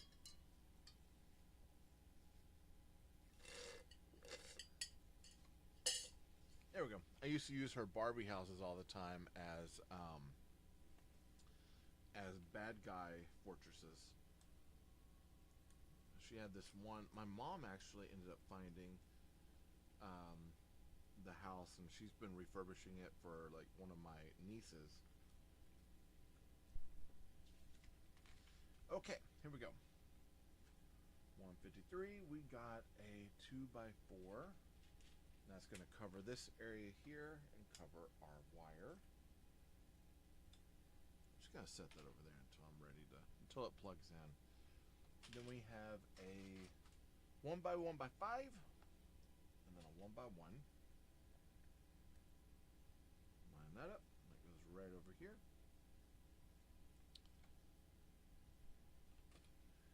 And let's see, boom. Now, I believe, oh, we're making shelves. I thought maybe we were doing another thing where we were building another doorway. We might actually be building another doorway, but this looks like we're building shelves, and we're using these rail plates, which is actually pretty cool. Make sure I haven't missed anything. Okay. So need one of those, and then 1, 2, 3, 4 of our plates. We're using the darker plates. 2, 3, and 4. So we're gonna go 1 and 2. Gonna fit right onto here. 1 and 2.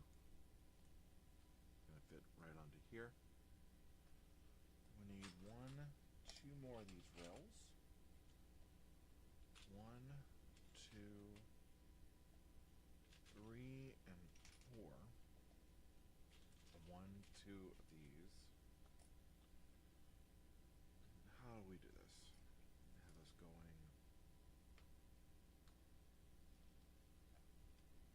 plate, tile, brick, brick, and then we're stacking it. So we're making 2 of these. 1 and 2. This is actually a pretty nice way of creating a shelf. So using like a rail, and then putting bricks on it, something in the back, and then just stack them one on top of the other. So this would go here. This would stack right onto here. And it's got a nice little rail for texture. Put something up there, it should keep it from rolling back. And looks like we're going up 1 more. So rail, and then a 1x6. Put that right here. That goes up on top. It's pretty. And now it looks like we've got some sort of shelf support. So 1, 2, and then 2 of these plates. Go 1, 2, and 1 of these here and here to create that. Pretty cool. And another one of the rails. Another, so we got a 2x6 and then a 2x2. There it is. A 2x2. So this is going on top. It's going right here. It's going to go on the end. It's completely smooth, so we're not putting anything on top. Almost looks a little bit like a bunk bed in a way, but. And now we need our panel, and then 1 bracket. It's an inverted bracket. We need a bracket, and then a brick. Okay. Goes here, goes here, and then we've got an inverted bracket, a plate, and another brick. It's going to go on the bottom, 1 up, goes right here, and this looks like it'll go right here. That's kind of interesting. I'm interested to see, like, so far what we're doing with this, because it doesn't exactly, like, oh, we're going to be using this as a wall spacer, it looks like. It's kind of wild. Let me make sure, because I've got one that just has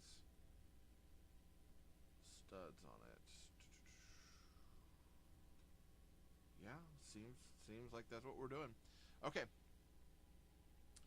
So this is going to be going down like this, right? So we want that plate down. Going here. And this will go right in here. Oh, that's going to be wild. Okay. Scandalous. Absolutely scandalous. Okay.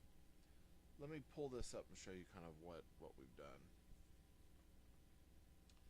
So what they've done is, we weren't making a shelf, we were making a slatted wall. So using those rails and turning it on its side, we were able to make a slatted wall. So your bed area is here. There's this thing here that's hiding that. You've got the blinds back over here, which is really cool. You can open this up and look into it, but that's a slatted wall in there that we've made. And that is actually pretty cool. Nice. I mean, it's solid too. Good spacer there. Absolutely great spacer. That looks cool.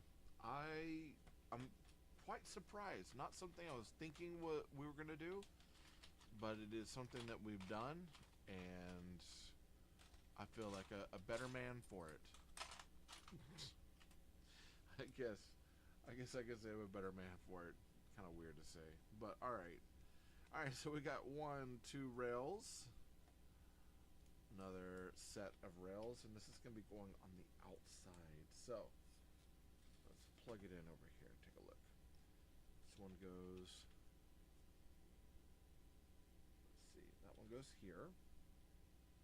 This one's supposed to go here, and then this goes right here. But this thing keeps breaking off, so I'm hoping that we're going to be reinforcing that, because there's, hey, what's up, Gabe? Then there's this guy, yeah. Well, and what's up, Blue Eyes White? Gabe, you got to tell me, you've got to be kidding me when I hear that you're moving out of my state. You're leaving me? Come on, man. Of course, I say that, and I mean, I haven't got to see you in a while, dude. So I'm hoping things are going good. And I'm definitely not one to sit there and hold you back. If you got some good opportunities, I say get it. You're moving? Oh man. Are you excited about it? Like, I know that there's some opportunities. I've been following some of your feed. Looks like you got some good things coming up. So, man, I'm praying for you. Wish you all the best. I hope it all works out. We thought about moving at one point. You'll be in Okie. You know, at one point we went to New Mexico, and we loved New Mexico so much. We were about to move there. That was one of those that's like, I don't know what it was. It was magical for us. So we almost uplifted everything and moved to New Mexico. But then it was like, well, you know, what are we going to do for work? What are we going to do for this and all that? Trying to move to California. We're about in California. We used to live in San Diego. So San Diego, we were in San Diego. We thought about, at the time we were looking at buying property in Temecula area. Never got around to it, but we had thought about staying there, but then we wanted to move back. Land of Enchantment, yeah. San Diego. Here's the thing: San Diego is beautiful. It is beautiful. I would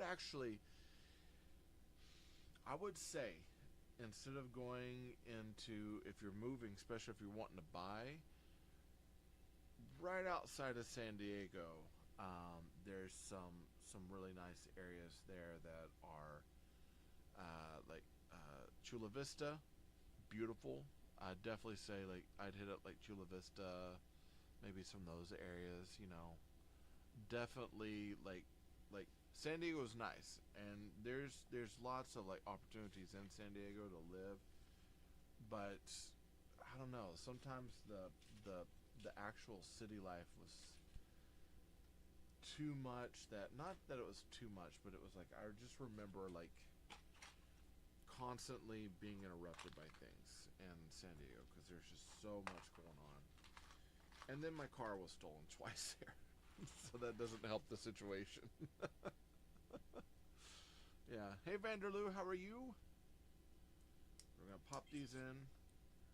So you're gonna be an Okie. Hey, I got my goal achieved. Love that. Thank you, thank you.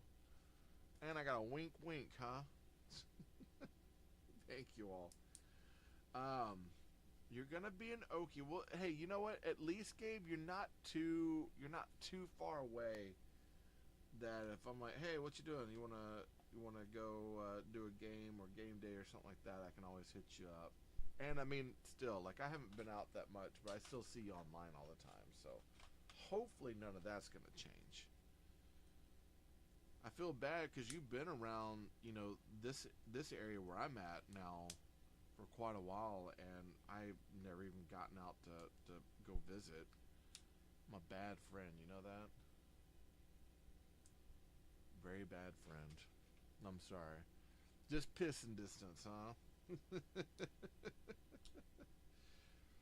Oh, what was it Red Planet where they woke up the next morning and they were peeing for the first time on the Red Planet and like shot 20 feet in the air. It's like, yep,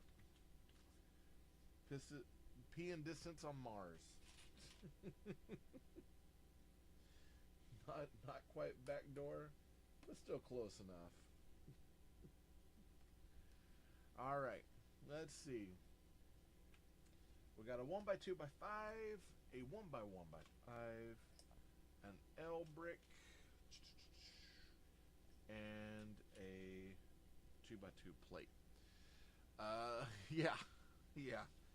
There's so many movies I want my kid to see, and that's one of them. I think he would be entertained by that.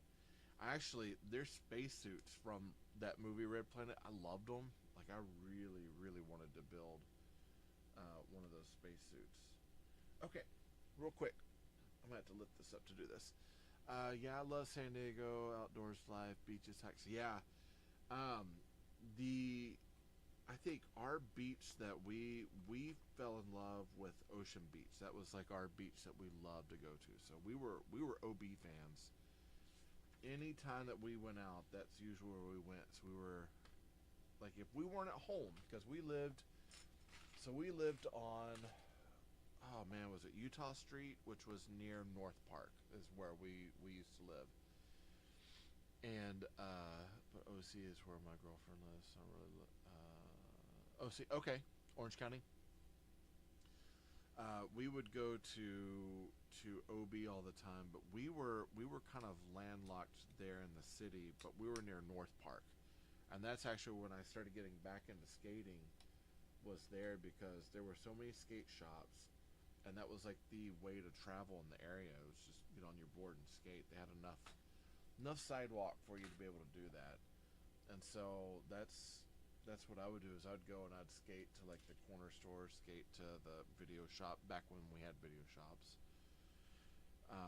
These days, I don't know. We went back probably about, let's say we lived there almost 20 years ago, and we went back probably 10 years back, and a lot of it, like all of our own stomping grounds and stuff, it didn't even look the same anymore. So it's grown up quite a bit. Quite a bit. It's a great city though. Great city. Lots of cool stuff there. The park there is amazing. And it's actually some of the areas there. That's also where Dr. Seuss lived, and so you can see a lot of influence of the trees and stuff that look like like a lot of his Seussian drawings. Let's see. I can't fathom skating or biking anywhere in Houston. No, it's too much traffic, and it's humid. It's hot, and there's not a lot of sidewalks everywhere. I can't remember the last time I was in Houston. I can't remember. I think I had my board with me, and I was like, "Hey, I'm gonna go skate," and just didn't even know where to go because there's so much there and so much traffic. Even inner city, there's a ton of traffic there. All right, so we got. Let me find it here. I know I've got everything. Brick, panel tile, 1x2, 1x2 tile, 2x4. Is that it? That's it. Dude, yeah, it's bad, and the roads are bad. I'm trying to remember. So the last time we went through Houston, I can't remember what highway we were on, but it was the one that goes around where the Ferris wheel is and loops around heading towards Galveston. We would always, so we didn't always go to Galveston. We ended up, hey, how are you? We ended up going, we would always go to Surfside. That was like our place to go. And so we would go over to Surfside probably every year to every 2 years. 45? Yeah, okay, so 45. And we would cut through Houston. I remember like one of the times we went was after that big ice storm that was here, and so the roads were bad in Dallas, and we had cracks in the road in Dallas. Then when we get into Houston, we're like, hey, they don't get ice. It's not going to be that big of a deal. And I remember going through, and there's still being cracks and bust in the road all over the place. It's like, how is it that they didn't get any of that weather, and it still feels like it's just absolutely just beat down road. 610. Okay, so 610. So 610 that loops around, and then that hits up 45, I believe, and that's what goes into Galveston. We weren't going directly into Galveston. We were cutting over, and we'd been going down into Surfside. So I can't remember if that's the same road. Most of the time, my wife is navigating, and I'm just driving. Yeah.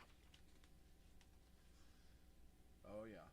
So half the time, like I'm it's like I'm paying attention, but I'm not really paying attention.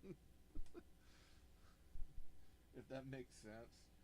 It's like if it wasn't for her navigating me, half the time I wouldn't know. And I remember because I used to drive around Houston all the time, like when we were dating, because she was there in Houston. I grew up in Lufkin, so I would drive from Lufkin to Houston, and I would get on the tollway there, and I would get off. Oh my goodness, I'm trying to remember the street. It actually goes all the way down to the Galleria. But I would get off over there, off the tollway, and I would drive down her street. I think it was like, you know what? I'll ask her later. I'll get you some info later. But yeah, I'd go and visit her probably every weekend. Go stay at her apartment, hang out, watch movies, go to the Galleria, buy videos I couldn't find in my area, and then I'd head back by Sunday, and then I'd have school, work, and all that sort of stuff. But interestingly enough, I never seemed to have any problem driving around back then. But now these days, it's like I can't figure it out.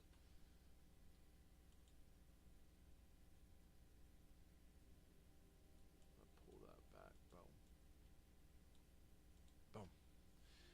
I think Houston does have a great layout. Inner loop and outer loop makes it. It does, yes. Thinking about that and thinking about Fort Worth and Dallas here, I do feel like it's easier to get around Houston, just because there are easier ways to move around stuff. Anytime I've been in Houston when I had to stop, I would maybe be in traffic for kind of getting on that loop to go around or do an interchange, maybe 10, 15 minutes. And in Dallas, I have been sometimes stuck in traffic for 30, 40 minutes, depending on what time of the day it is.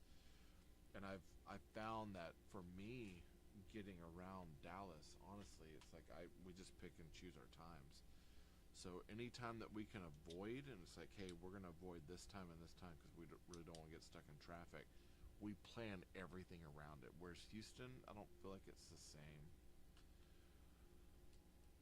And it could just be nostalgia baiting my brain, thinking, oh yeah, no, it's fine. But I don't remember sitting in traffic quite as much in Houston as I do in Dallas, and especially Fort Worth. Man, when I go to Fort Worth,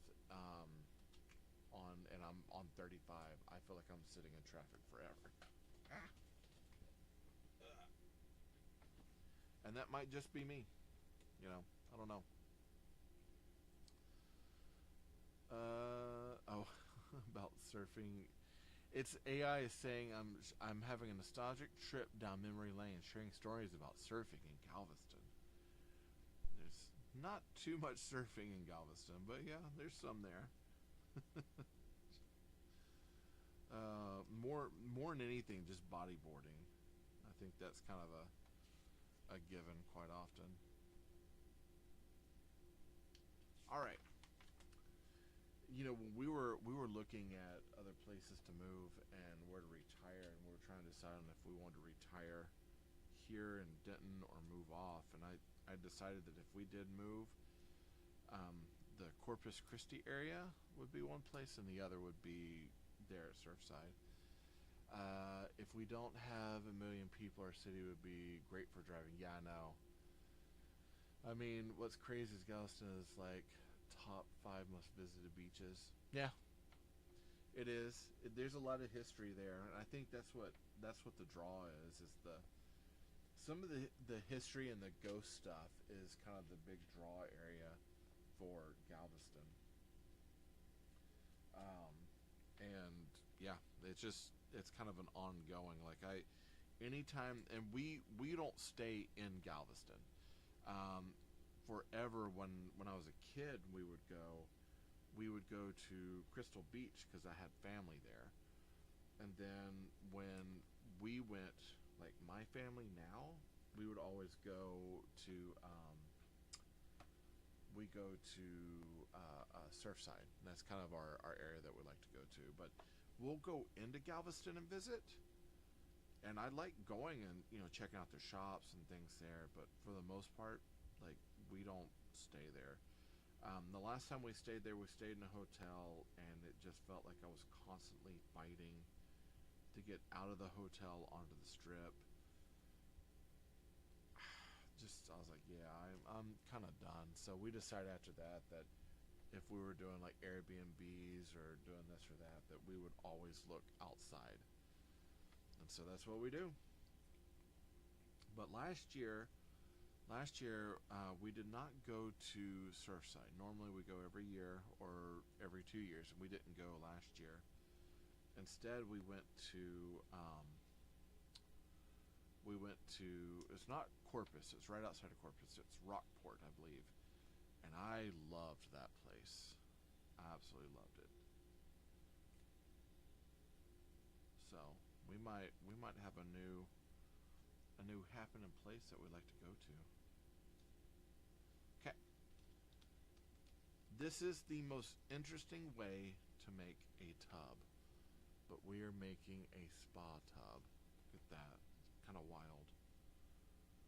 And I believe it's actually going to be on a pivot. So I believe you can pivot this thing off of a wall. How wild is that? Let's see, a few years back, didn't Rockport? Yeah, it did. It did, absolutely. It did get smashed by a hurricane. And what's weird is that, when we went, because we went, last year? And so it had been, I think, 2 years. And you could see some residual damage here and there. But for the most part, they've already cleaned and gotten a lot of things, like, fixed up. And I remember because my wife was like, yeah, this place was like basically beat down by a hurricane. I'm like, really? Because you could not tell at all. For most areas, it was just pristine. It looked great. All right, so we got a 1x10 and a 1x8. 1x8's going on my 1x10. And then we've got a 4 or a 2 and then a 1. Boom, boom. And it looks like we're making some sort of tray area. So we got a 2. Boom. That's cool. I like the, so we've got these, they're like the round, they're round tiles, so 1x1 round with a pin on it, right? So kind of like that. These things are so versatile because you can take something, turn it upside down, make like a cup or inkwell out of it. There's a lot you can do with those. I love, love, love how they're using them in these sets. So we're building this, setting it down. We got a bracket and then a 1x2 rail plate. Turn that around that way. Inverted bracket, 1x1 and another 1x1. 1x1 plate, 1x1 brick. Bracket, 1 and 1 and 1. And then I guess we're making either drapes or some sort of curtain or something. Let's see. I want to make sure I didn't miss anything over here. No, we're good. We are good. Okay. So we got 1, 2, and 3. 3 pieces here. So we're putting the plate on the end. Goes here. Goes here. And yeah, it does look like we're making some sort of curtain. Usually when we do that, that's indication of some sort of curtain. So when are you, low budget, when do you think about moving to San Diego or the Orange County area?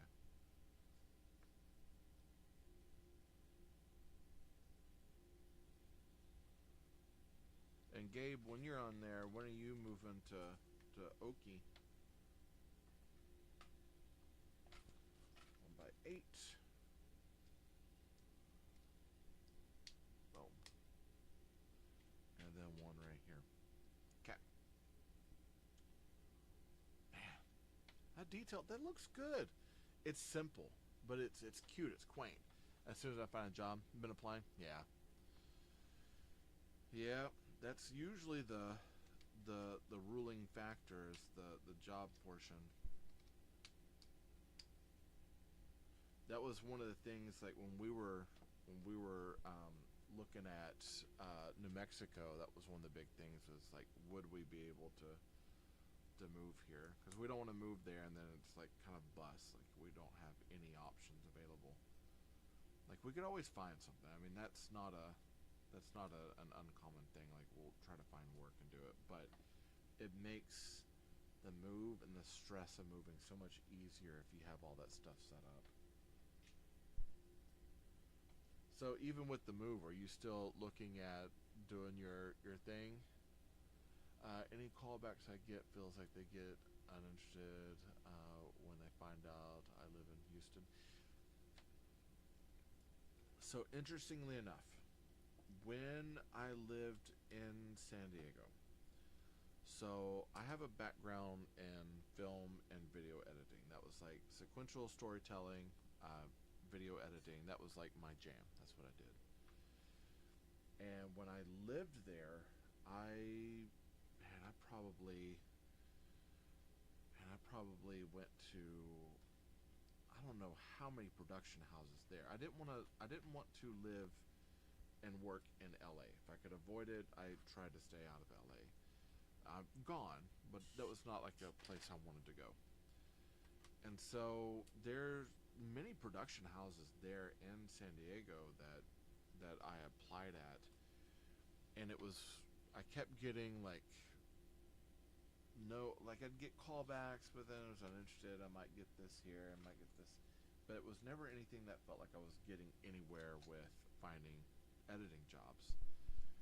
And so we had decided that we were going to move back to Texas and kind of just avoid the area, because my wife was also, she was having trouble getting into school, and so we ended up moving back. And as soon as I moved back, that's when we ended up getting, I got, man, probably 12 different calls about editing work once I moved back, and I couldn't do it. You know, at the time we couldn't do it remotely. These days I believe you can. But yeah, I remember that being kind of a sore point for me of like, really? It's like now is when I get all the calls, is after we've moved back. But just kind of stick with it. It'll work will come. It might take a minute. Hey, Mr. Glitch, how are you? All right, here we go.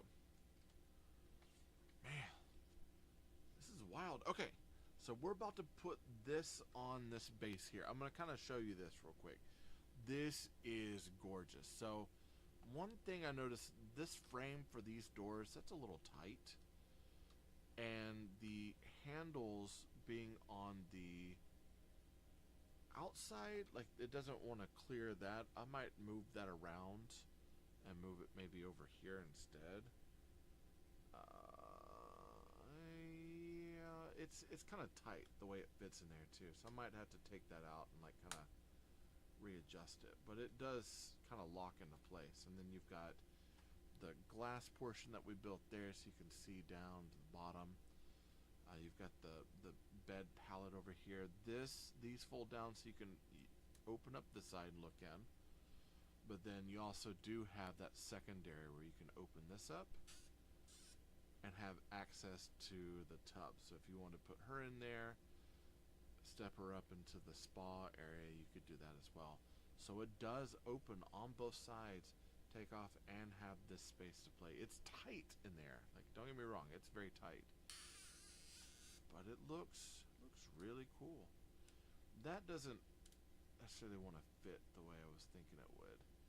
The back of this tub pushes against this frame, and that kind of tends to push that out. But yeah, that's pretty nice. Okay, let's set this up here. Pop this up over here. And we're going to pop that into place. I did go back and check the, let's turn it on and see how it looks. I did go back and check the ladder, and that is exactly how that's supposed to be. That ladder was kind of strange for me.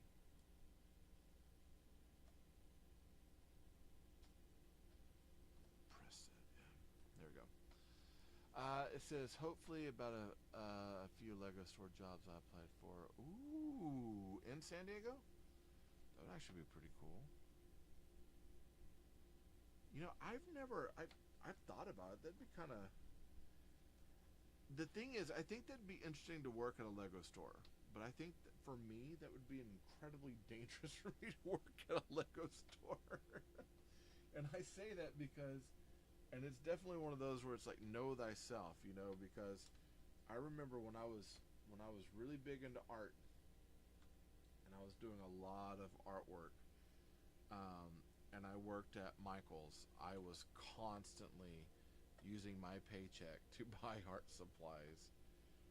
And I was like, yeah, I don't necessarily need it, but it's like, hey, it's on sale, and I'd love to have it. So, hey, Bricks and Bala. So this is, man, look at that. That's beautiful. Look at that. That is gorgeous. Oh, man, that's looking great. That is absolutely looking great. I'm going to press that back down. This poor rock keeps popping up. I'm guessing we've got something that's going to go over here. Fill in that area at some point. Okay. Let me turn that off. And let's see what, because we are now moving into bag 9 territory, I believe. Let's see. So we're folding these down and then these up. I think is how it goes, right? Up. Up. Yeah, okay. So they fold up on the edges and the rest fold down. Let's see. I do want to move towards some kind of Lego warehouse or supply chain. Yeah. Well, and that's here's the thing with what some of what you're wanting to do. If you're like involved in it, and you're involved on that level, so you can see what it's like. That gives you access to like more clients and more things that kind of help you with your goal too. So we got 9. I believe this is for our S. And then B's, who are making bamboo. Okay. This thing is trucking right along. We'll be, surprisingly, we'll be done with this today. We'll be done with this one today. Okay, here we go. So we got our 16 by 16 plates. That is a quarter of a base plate. And let's go ahead and open these up here.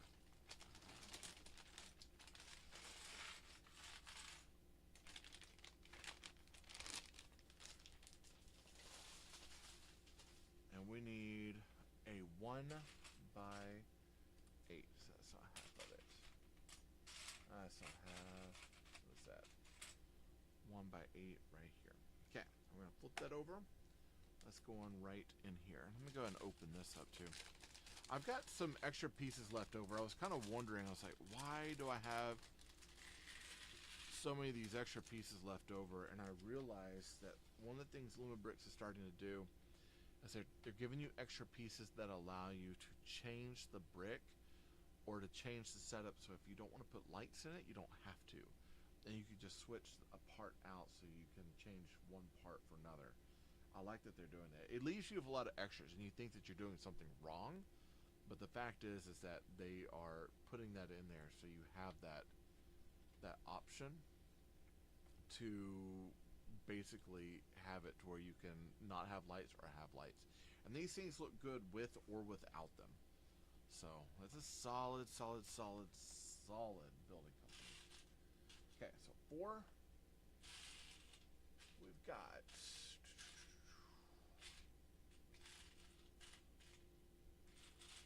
need a 1 by 2, a 1 by 10, 10, and then a 1 by 12. There we go. 1 by 12, let's do the math. 3, 3, 3, and 3. Now, if I had my tattoo, if Matt's on there, if I had my tattoo, that would already be settled. Probably, if he's on there, he's probably shaking his head at me like, no, man. We don't need, you don't need to put that on you. It's you being silly at this point. Yes, that is totally me being ridiculous. But I'm still totally gonna get it. Alright. 1 by 10, so we're putting a whole rim around this at this point. That's gonna be a lot of just like small repeating things. Then we've got, I believe this is our last light strand. Yay! Yeah, working for Lego would definitely be dangerous. I need to finish my arm sleeve, but man, for me it's not okay. Here's the thing. I don't mind the hurt. The only hurt that bothers me is the pocketbook hurt. The cost sometimes. I'm like, whoa. But because I haven't, it's been years since I've gotten like tattoos. I've got a full sleeve here. When I apprenticed, I had some on my leg that I had done, and like I said, the pain portion of it doesn't hurt. And I've got some in some pretty.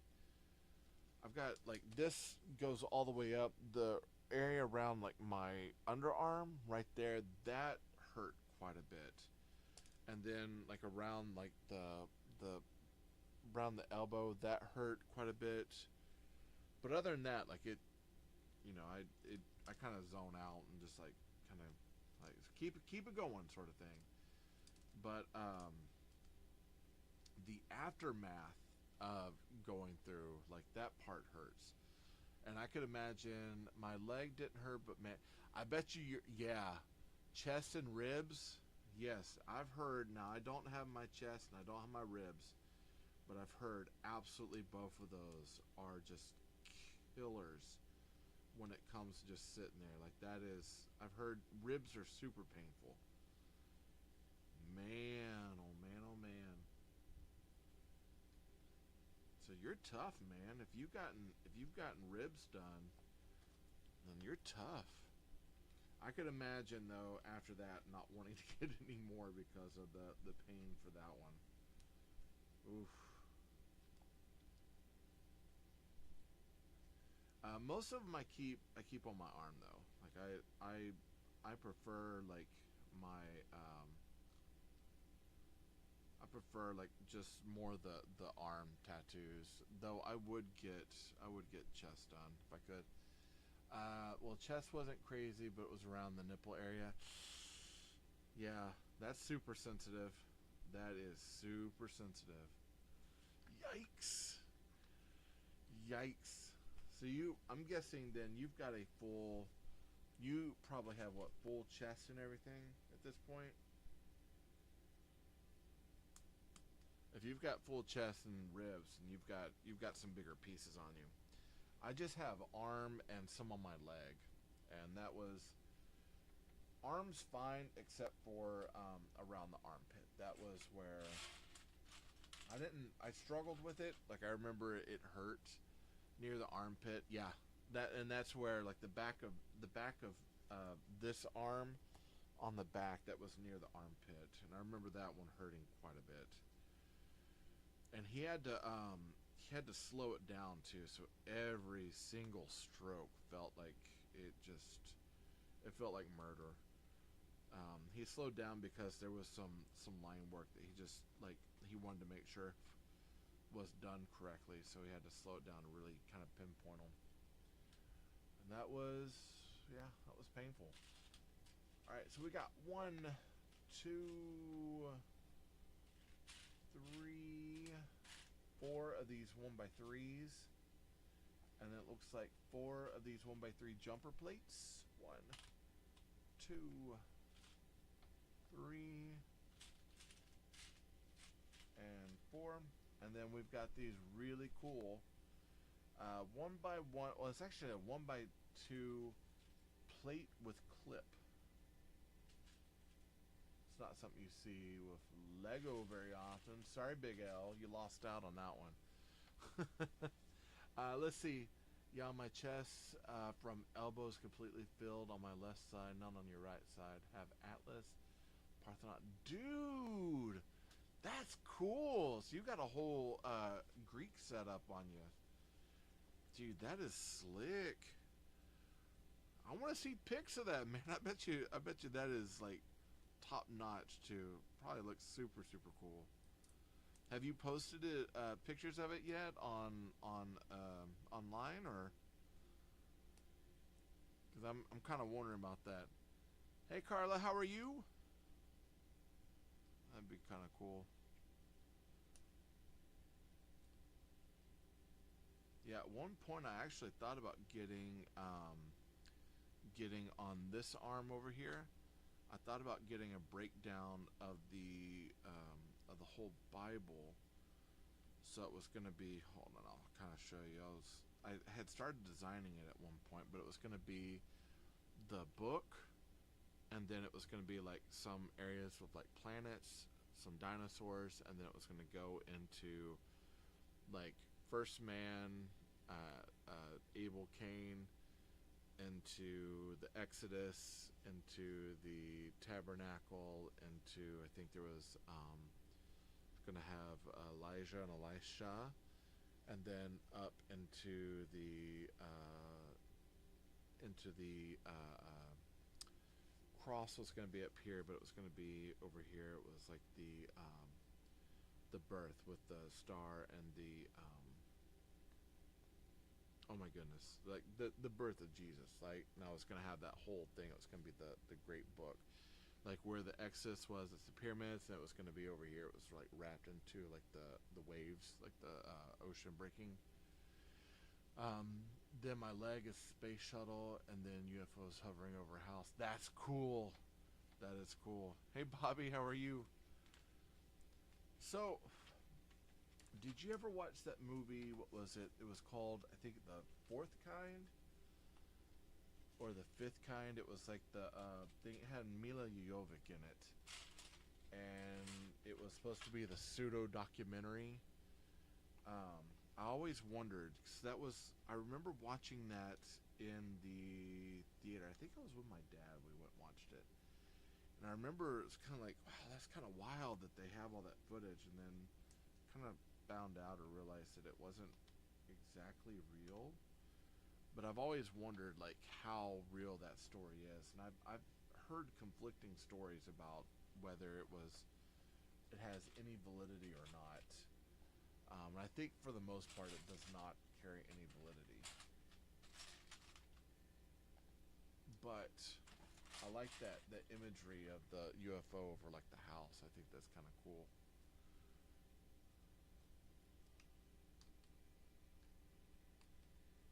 I remember I would stay up super late, listen to Art Bell with his Coast to Coast, and listen to all those stories.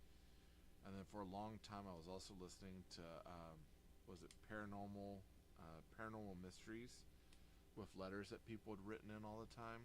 There's some wild stuff on that. For those, because I do subscribe and listen to them.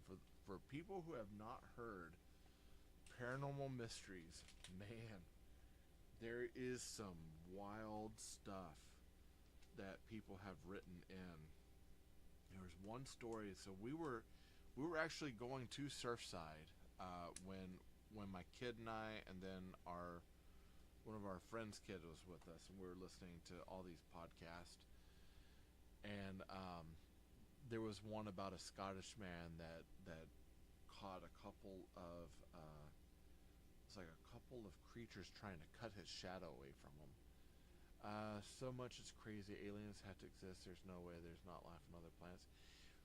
There's some theories on that, and coming at it from a religious side, it's not not the idea that there's not creatures on other planets, but there's just so many things kind of indicating that there is life outside of what we know, and interdimensionally too. And there's a lot of people that believe that aliens are interdimensional creatures, and interdimensional creatures are the what is indicated as the sons, the sons of God. So kind of fallen angels, and two demons, that sort of thing. There's a lot of people that are starting to see that, hey, there seems to be some association with kind of like the demons, interdimensional beings, that sort of thing. And there was an incident that occurred not too long ago that was at a mall. Hold on. Hey. Okay, yeah. How's the weather looking? Okay. Take your key. You got your phone? All right, buddy. Take care. Love you. Let's see. I guess. Oh, I missed something. It says, I guess I never understood from a religious standpoint why life couldn't exist on other planets. Who say God didn't create life in His image on other planets? Well, in that, okay. So yes, there are lots of planets, lots of ideas that there are planets in other areas that would exist. And yes, life could exist in other places for sure.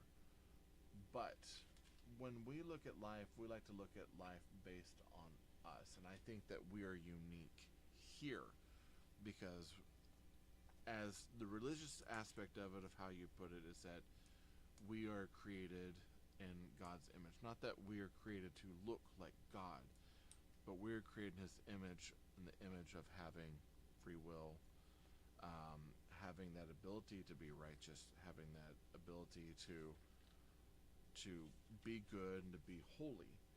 But we had an incident happen where we can not be with them because of sin, the introduction of sin, the introduction of knowing right and wrong, good and evil, and that sort of thing.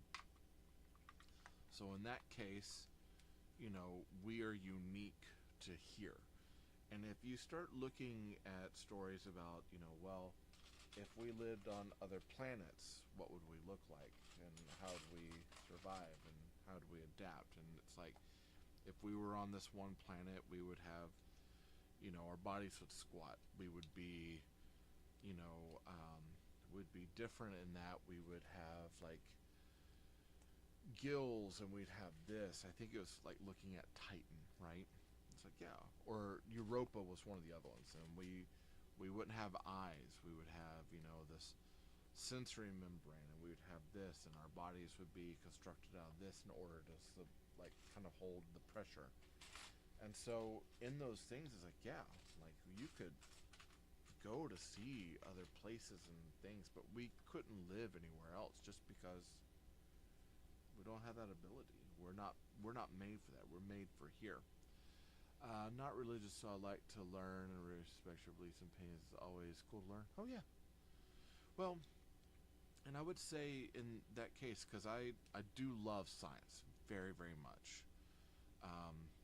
I'm very, very respectful of science. And I would say in the case of the idea of looking, if we were to look at life somewhere else, just because of the way that things are set up, our planet is rather unique, and we are adapted and built for Earth.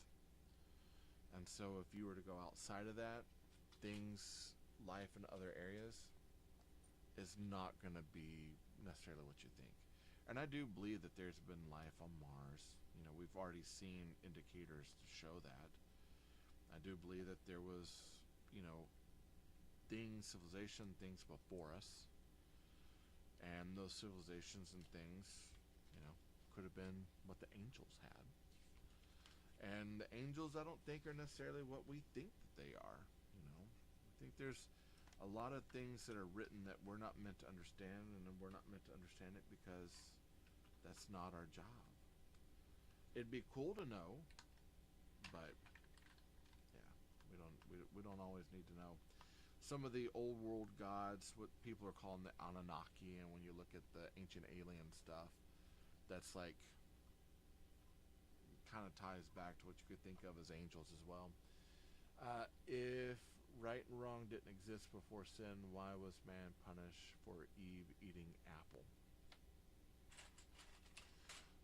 What wasn't necessarily punished. Okay, so sin itself. So what you think of as sin. So you have to kind of look at the idea that God is what you think of as perfect. God cannot sin because that's not in God's nature. God is ongoing, so God is beyond our complex understanding because God is perfect in every aspect. Okay. So the idea is this: Eve, and it's always been about choice, right? It's not so much punishment as is our decisions set us apart.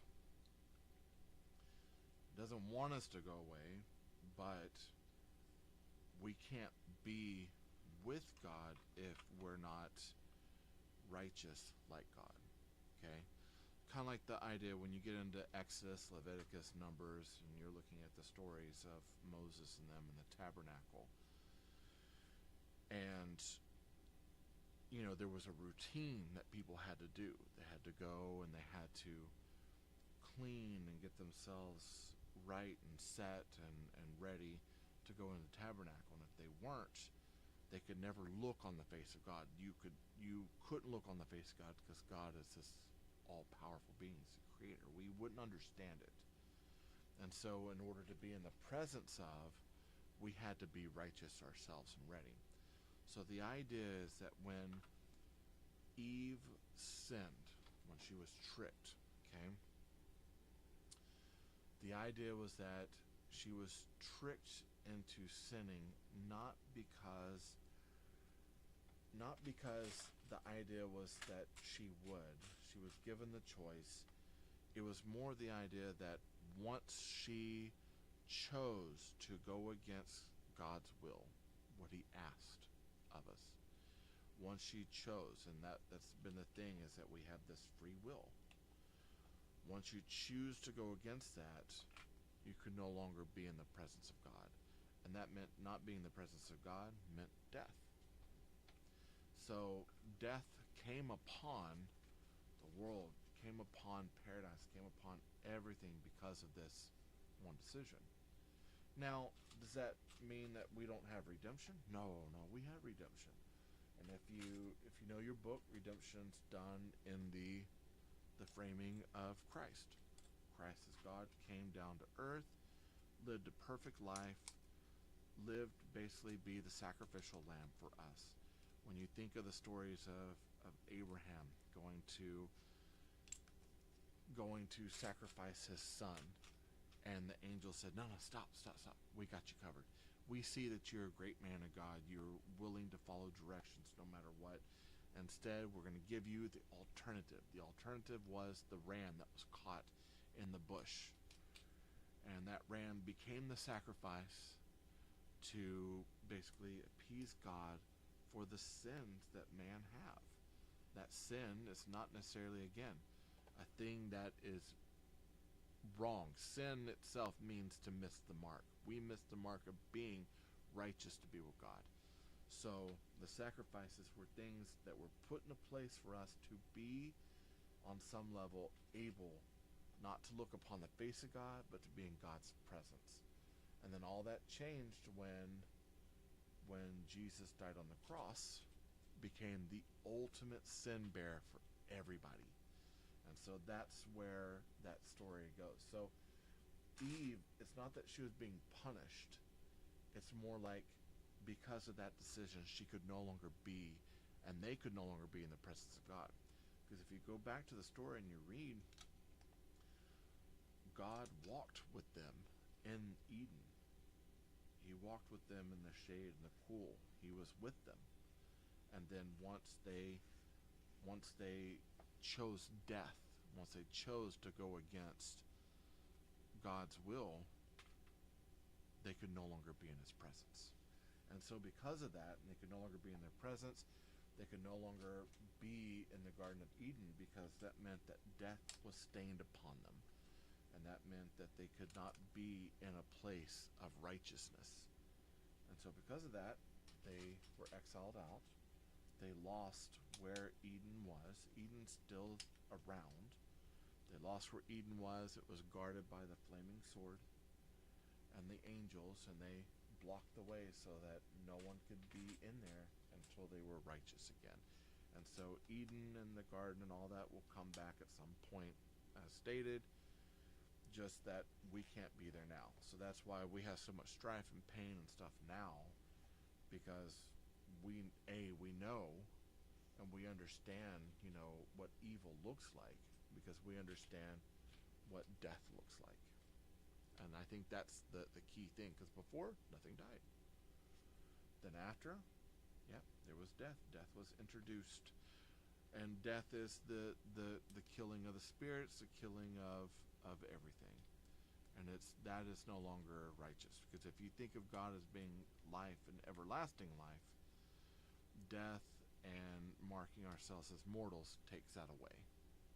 That's it. I don't know if that makes any sense.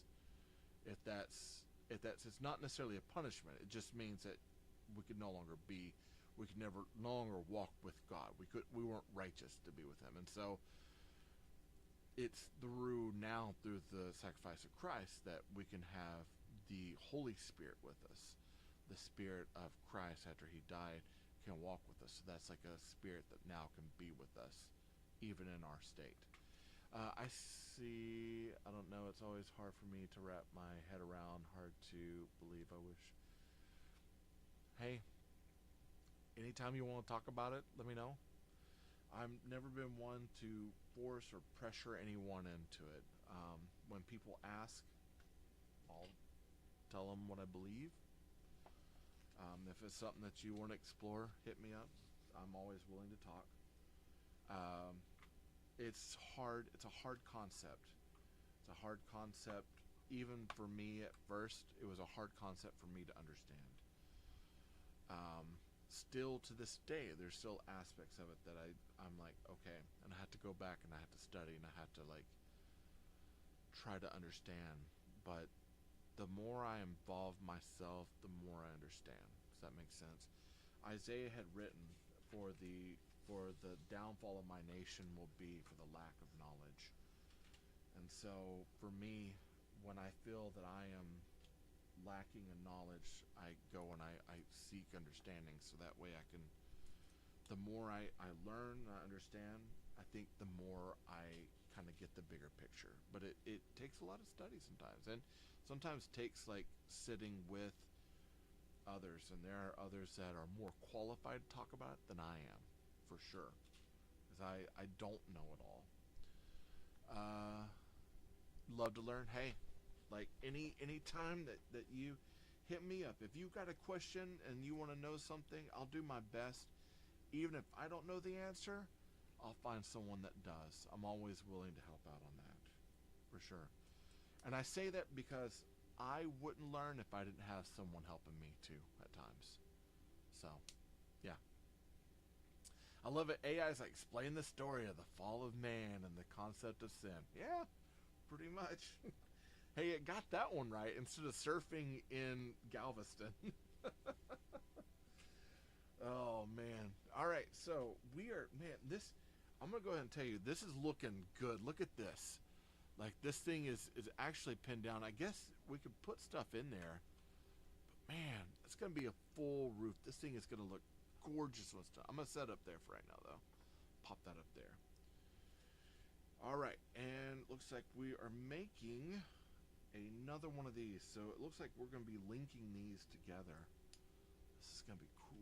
Cool.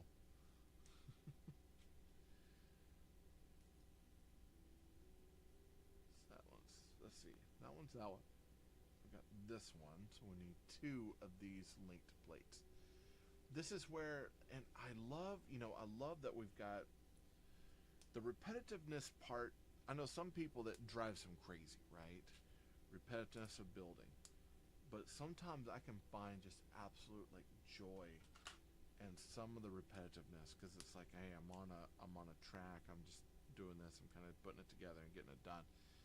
Except when there's like small little changes here and there, that's when I tend to screw up, because then I'm doing the same thing, and then I go to put it on there, I'm like, nothing fits.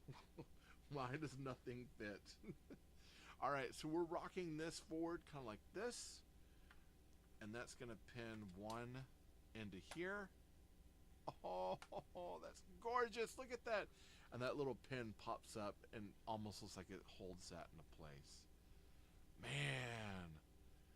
And we even have something that's going to fit here and I think come out. And that is cool. All right. So, looks like we're doing it again. We got a 2x4. It's going to go right here on the end. One. And then 1, 2. I believe these have our printed pieces on it. Okay, we don't need the tall ones. These tall ones go over here. Boom, boom, boom, and then 3. 1, 2, and 3 tiles. There we go. So 1, 1 and 2, and then some more. 1 and 2. Let's see. The Pharoah Williams rocket ships suck to build. So, yeah. Here's the thing. Like, the lightsaber, kind of see it right there. No, it looks that, hey, I've seen that piece in person. It is gorgeous. But yeah, there are times when it's not broken up where you're like, oh. And I remember the Lumibricks lightsaber that I put together recently. That one was it was a cool set. It was a really cool set. But there is some repetitive parts in there where it's not that it's so repetitive it's boring. It's more repetitive in that I can't remember where I'm at. So it's like I have to sit here and build this whole thing. I cannot get myself displaced from what I'm doing. Because if I do, I'm not going to know where I'm at if I step away and come back to it. And I think that was the part that I didn't care much for, because it was like, that's too much. It says I want the Halo. Oh, for Mega Constructs. I have not heard anyone talk about that build, but I have a feeling there's that part of me that's like, I bet putting that one together is kind of a back-breaking experience where by the time you're done, you're like, you know what, I earned this. It's going on a wall. I'm never building this thing again. Like, I'm not one for saying that I would ever use Craggle, but there are a few sets like that. Lightsaber also is another one where it's like, if it didn't hold together quite so well, I would probably glue it, because I don't think I ever want to put that one together again. I bet you the Halo sword is very much on the same vein. Oh man. Yeah, no, that set looks amazing though. Yeah, there are, and here's the thing: having like some of the Masters Universe sets. I love the Masters Universe stuff, but I've had some clutch issues with the trucks. So the big wheel trucks I put together, I remember there being some clutch issues. Some that were too tight, and some that just felt like they weren't snapping in at all. And that was a little unnerving. I was like, I'm not sure how I feel about it. Thankfully, the sets didn't cost a lot, which is, I think, perfect. But it is definitely one of those where it's like, yeah, it just, not having that level of clutch power just feels kind of, when you got some plates that are clinching so hard that they're causing your plates to bow too much, and then you've got others that just aren't fitting on, or they're causing the bow to go down, that's usually bad blocks. And I've had a few Mega Block sets that were like that. Thankfully, a lot of the sets that I know I have like one of the pirate sets from Mega Blocks has some clutch power issues, but I don't really use that set too much. And then some of my Mega Constructs, I remember having some issues with my Goblin flyer that's up there. That one had some issues too, but I replaced a few of those parts that would actually hold. Built a few of the builder sets now, and they actually think they're builder's solid. I have done, so I've gotten a lot of the city, like the small packs of builder. I've gotten some of the Hello Kitty builder sets, and I'm probably about to get the Squishables skate park. And so far, every single set I've put together with that has been just spot on. Absolutely spot on. Quite surprised at just how, like, cost effective, super cost effective. Like, they are inexpensive and easy to find too. Like, I can find them, at the Big T or on that Rainforest or etc. Like, I can find them almost anywhere, but they're affordable, they're cool, and they don't cost you a kidney to get them. Yeah, both Squishmallow Builder sets I have were amazing. Yeah, which Squishbuilder sets did you get? Because like I said, they just announced the skate, I think it's a skate park. And so I'm gonna get that one because I wanna be able to put that in. The Rock Band. You got the Rock Band on the stage? Dude, that one, the Rock Band one, and the baseball park. I'd like to get both of those because there's parts of the baseball park I want to put together with. Dude, that's cool. The Hello Kitty sets are actually really good too. I was quite surprised. I want to get the I think it's Kurame, which is the frog. I want to get his little he has a what is it? A Kurame. It's like a 7-Eleven type shop. I want to pick that one up. And all printed pieces. They are so cool. Um, Hold on, let me get this straight here and here. Yeah, I was quite surprised when I initially picked them up because I saw that they had it was like a little city bag set, and it was like a forest set. And I was like, I want to, get these and try them out, and I've been quite amazed. All printed pieces. That's why I don't understand why Lego's using stickers. Now, I will say, the burger truck had stickers. The donut truck corrected that, and the French fry truck corrected that too. For the most part, not all the sets have stickers, but I will say, what was it? I put something together with Lego that had stickers the other day. It was the taxi didn't have it.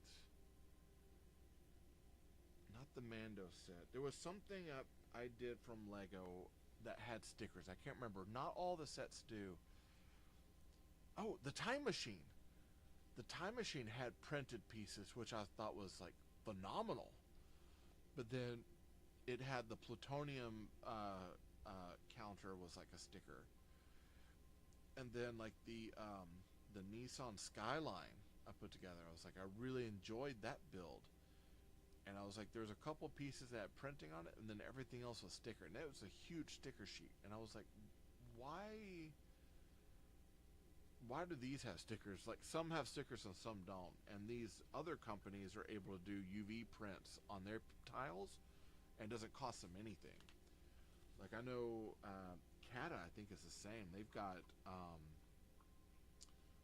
printed tiles. I don't think they have any stickers. Even Brick Loot, they have like the like these types of stickers, which feel more like tattooing. So you stick them on and then they peel them off, and they do really well. I can't stand stickers. That's your biggest pet peeve? Yeah. Well, and here's the thing, like when if I'm working on stickers, and sometimes they don't bother me, but sometimes if I get a set of stickers and I'm tired, or I'm having troubles getting the stickers on, it becomes a nuisance for me, like a hardcore nuisance. I'd rather Lumibricks minifigs. The they would be happy to hear you say that. Here's the thing, they are redesigning. They've been working on redesigning their minifigs. I know I was coming up with some designs for adding a anti-stud on the back of the legs that would allow them to sit. I'm kind of partial to the Lumibricks minifigs. I do like them. I think they're cute, but I know some people absolutely hate them. Absolutely hate them. Let's see. Yeah, over 400. Yeah, get them. Get them. Yeah. Lego. Here's the thing. I love my Lego. Don't get me wrong. But I've been building Lego since 1984, 1985. I was a kid when I started, and I will always enjoy Lego. But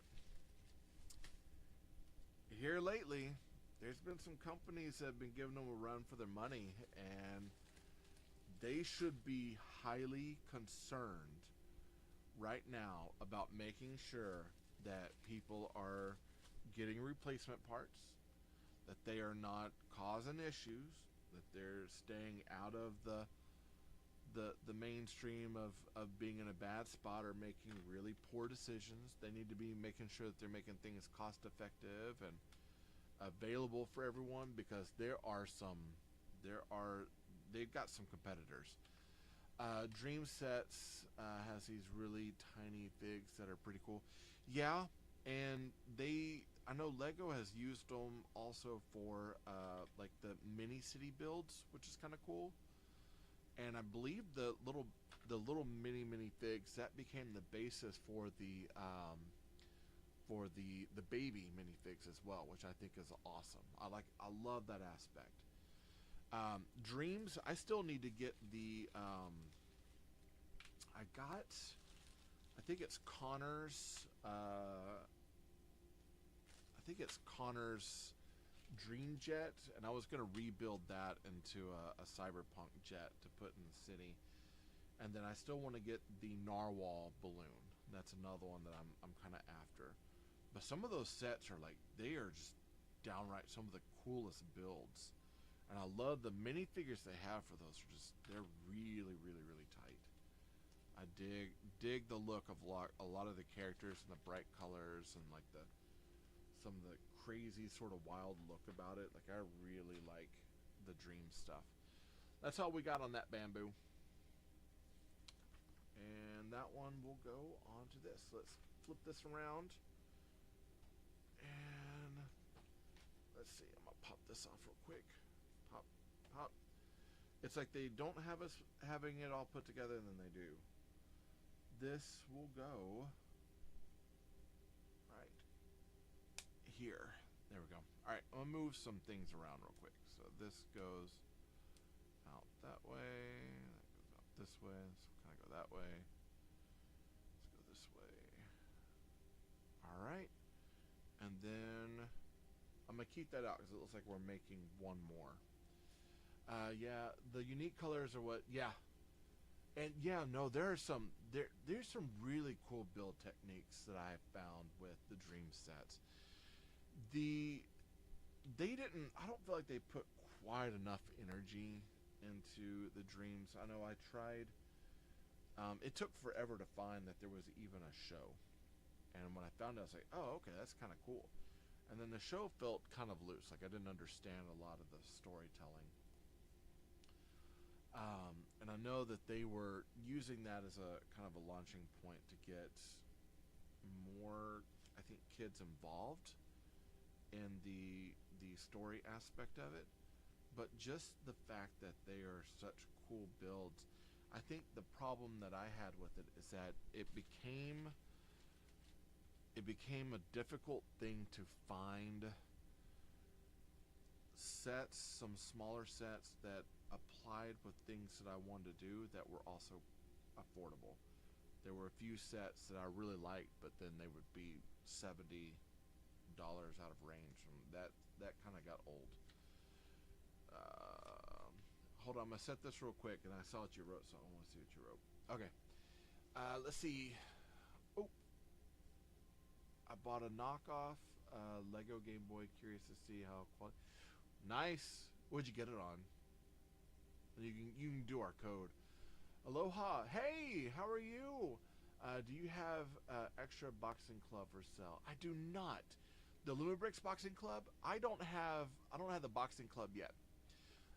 The boxing club, record store, and now the barber shop are all on my list. But I'm kind of having to cut back on the amount of stuff I get and how many sets I can get right now because of cost and everything. But I do plan on getting the boxing club. It looks absolutely stellar, and from what I've seen, both it and the record store, if I had to get one first, I would get the record store first just because it will retire sooner, and then I'll get the boxing club, and then the barber shop that's coming out, and the skate shop. But all those sets, they're 150 or so, 120 in range. They're all amazing builds, but I don't own any of them. Out of the Street Fusion, I have the skate shop, Backstreet Dance Battle, the Carlos's Chili Dog Food Truck, which is a good build. The Bus Stop, which is incredible. Like, Bus Stop is an absolute, you should have that one. And then the skate shop. I think that's it on those. Dreams tried to capitalize on Ninjago's success but didn't pan out. Yeah, Ninjago, here's the thing. Ninjago is that's gonna hard pressed to be undone. As a matter of fact, out of Ninjago, the blacksmith set is one of the sets that I do plan on getting, like saving up and getting, because I think that's just an incredible set. It looks amazing.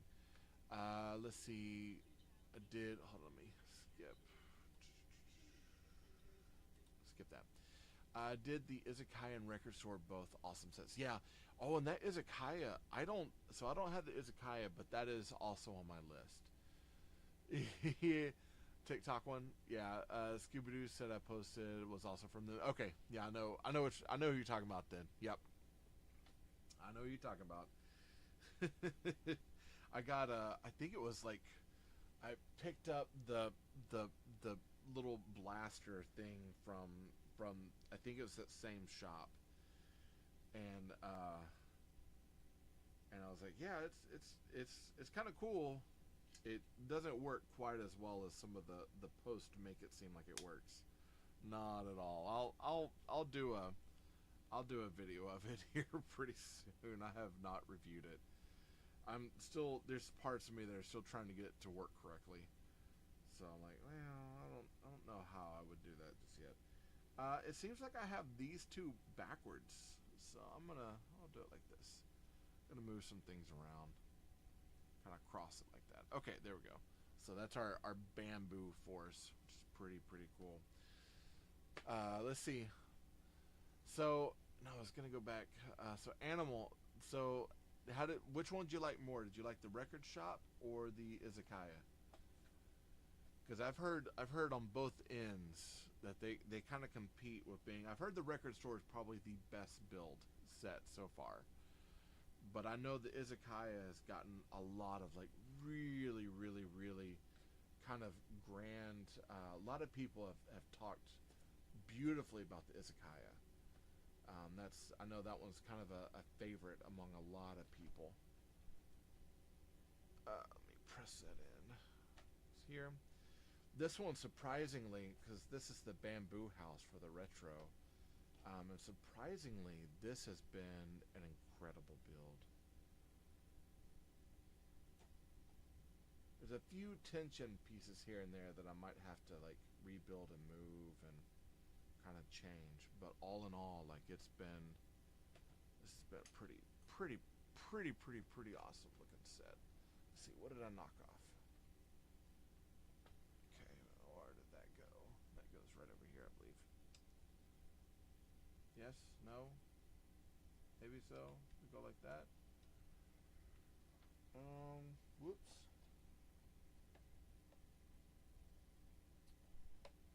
I love it when I break a piece off, and I'm not sure where it went. I think that maybe that goes here. Oh my goodness. I broke a piece off, and I'm not sure where it goes. I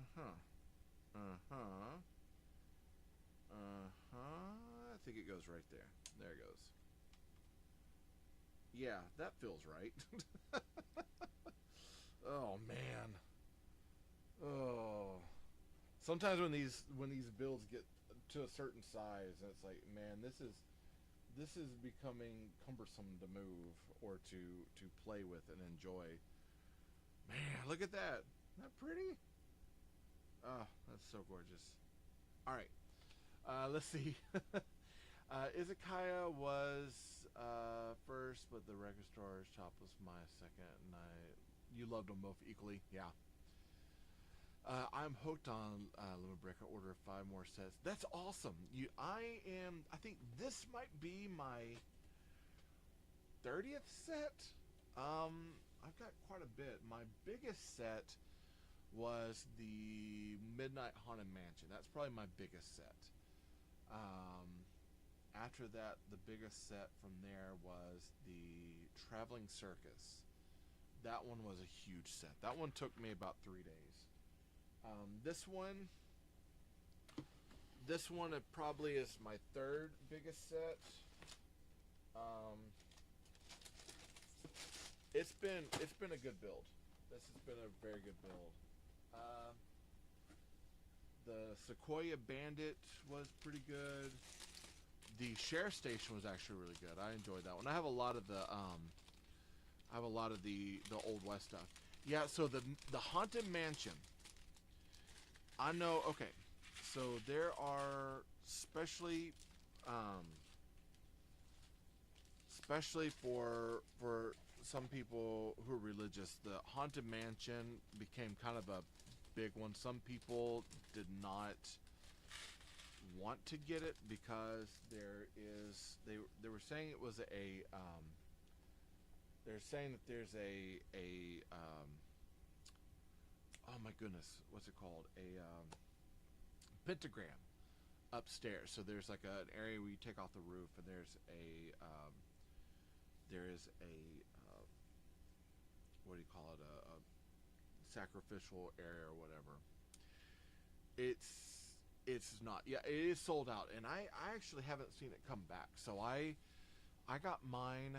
I ended up getting it. I didn't get it from the Lumibricks site. I had to get it from the Rainforest site. And it was up for a while. It was available, and now it has stopped being available. And I don't know why it has not come back. The version I had reprint pieces. Well, okay, it had minus a version that has all the extra pamphlet pages inside the book. So I've got version, I think, 1.2.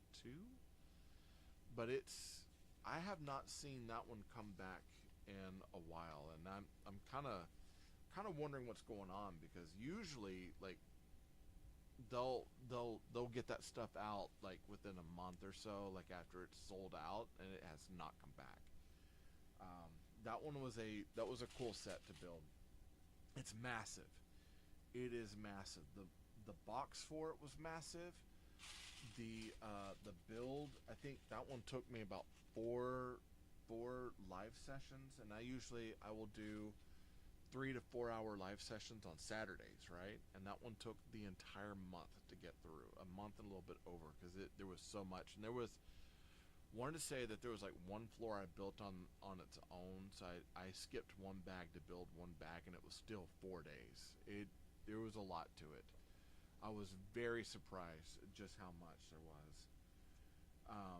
But it took a long time, but it's well worth it. When it does become available, I would definitely say it's a cool set to get. And what I found so interesting about it was that there are references to other builds throughout the Lumibricks. I call it the Lumibricks-averse, because there was a tie to the Old West.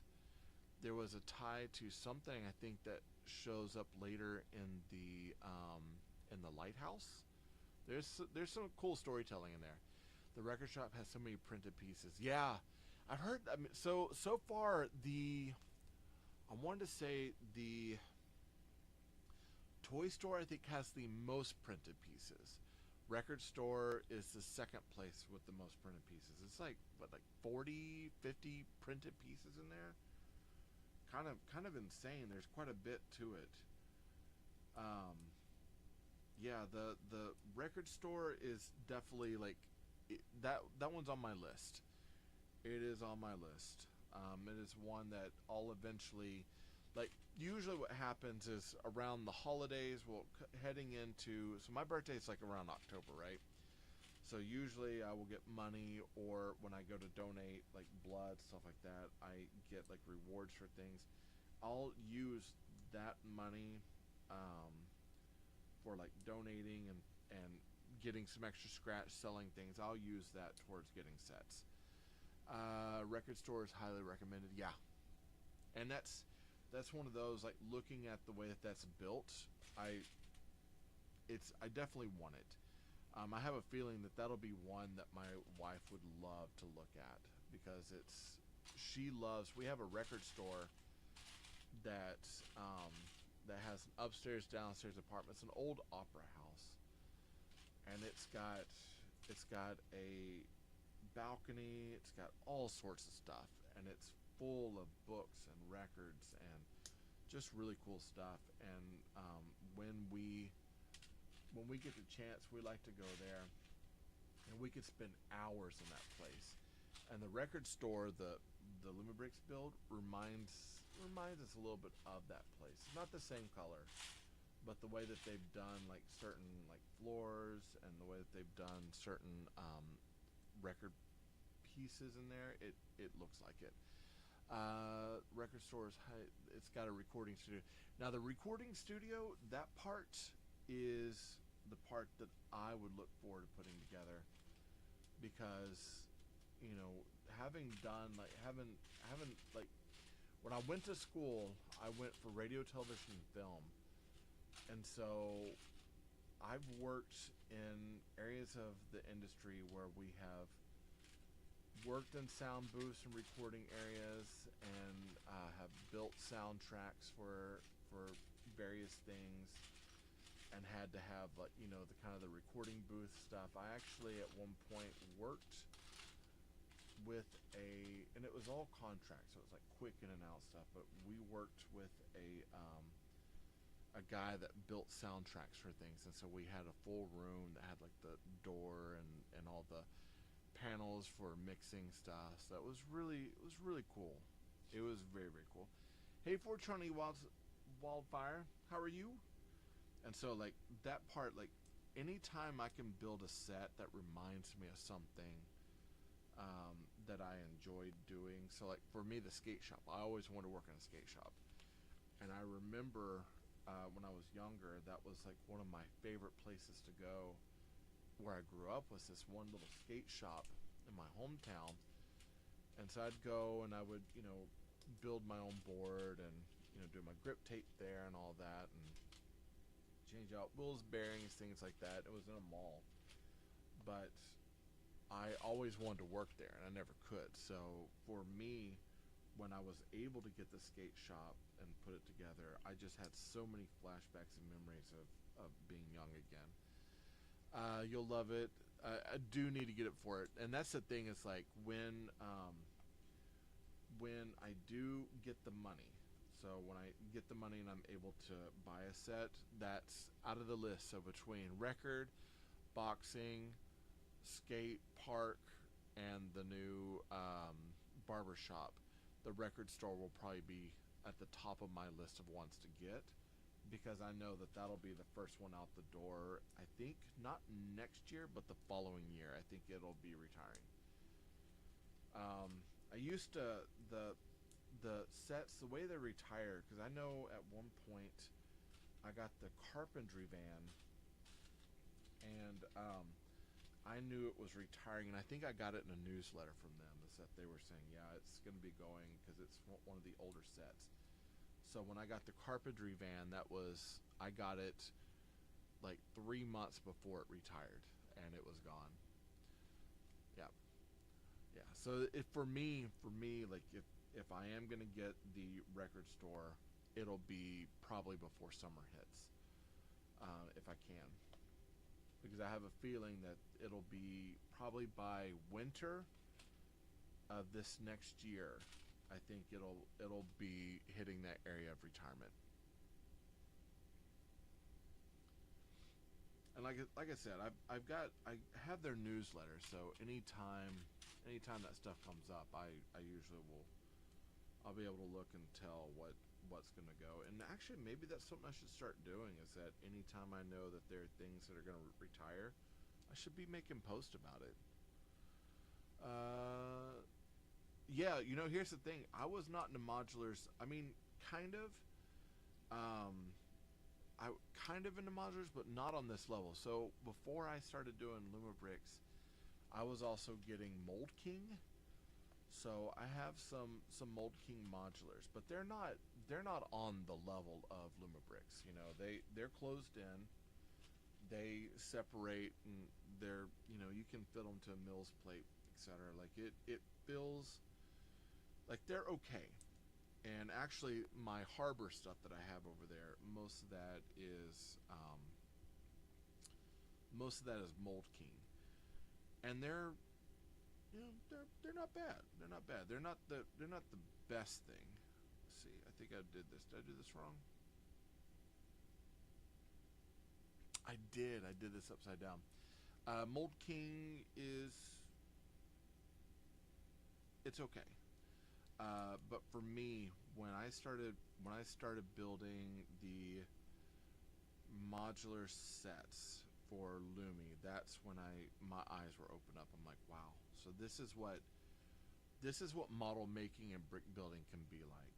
And I think after that, that's when I was just blown away. And I started building like I have an Arcrea house that was not Lumibricks, it was another company, and it's open in the back, but the floors come off modular style, right? And so I built it, put it together, reviewed it, liked it, and then I went back and I started building a back wall and then doing lights in it, and then building up the base plate for it. So I started building it in the vein of how Lumibricks does their stuff, so it did feel more like an actual Lumibrick set that goes this way.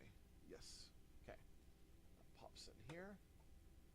And I think these turn possibly down like that. Oh, that's going to be cool. That's going to be really, really cool. And we got more. We got more. All right, it's another 2x10. A socket plate and an L plate.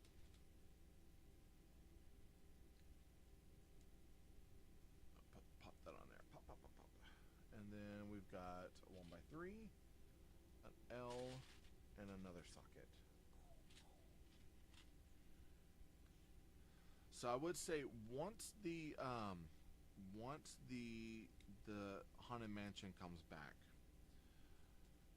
and if you've been enjoying the Lumi builds, that is going to be one of those exquisite builds. The way they found a way to mount in the doors, and then there's like one portion that rolls open to expose like a walkway area in the bathroom, and even like a piece of wall that breaks out.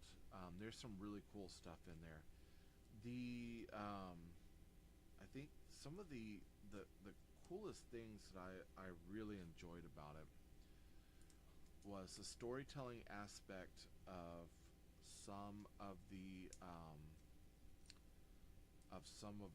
story of what's going on in there, for like the room upstairs, the hidden passageway behind the clock, the doll on the ground, the madam some things. And this actually from the traveling circus.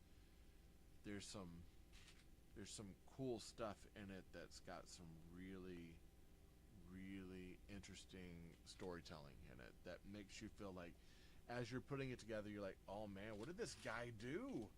You know, what did he summon? What's going on? So there's like some pretty interesting stuff in there. And I was putting that together. It was right after Halloween, and I remember I was like, oof, wow, that's some pretty wild storytelling in there. So it's definitely worth it. It's a cool set. Okay, let's see. We got 3 more of these. 1, 2,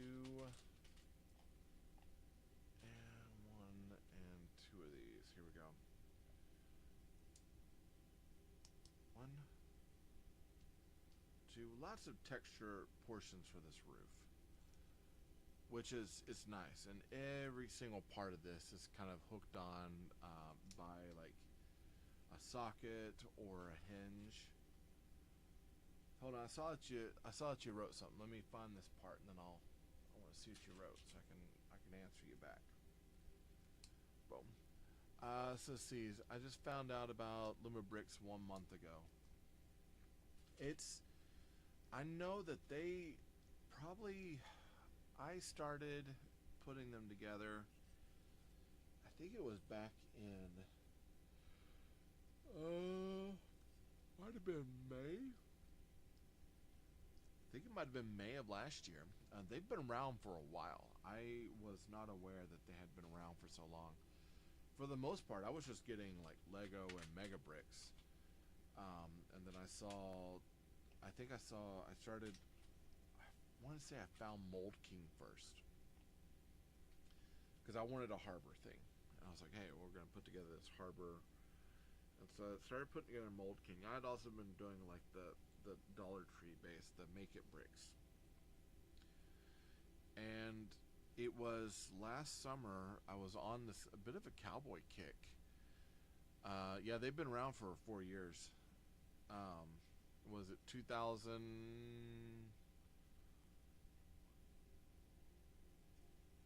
on, they usually tell me in the front. Delight Day and Night.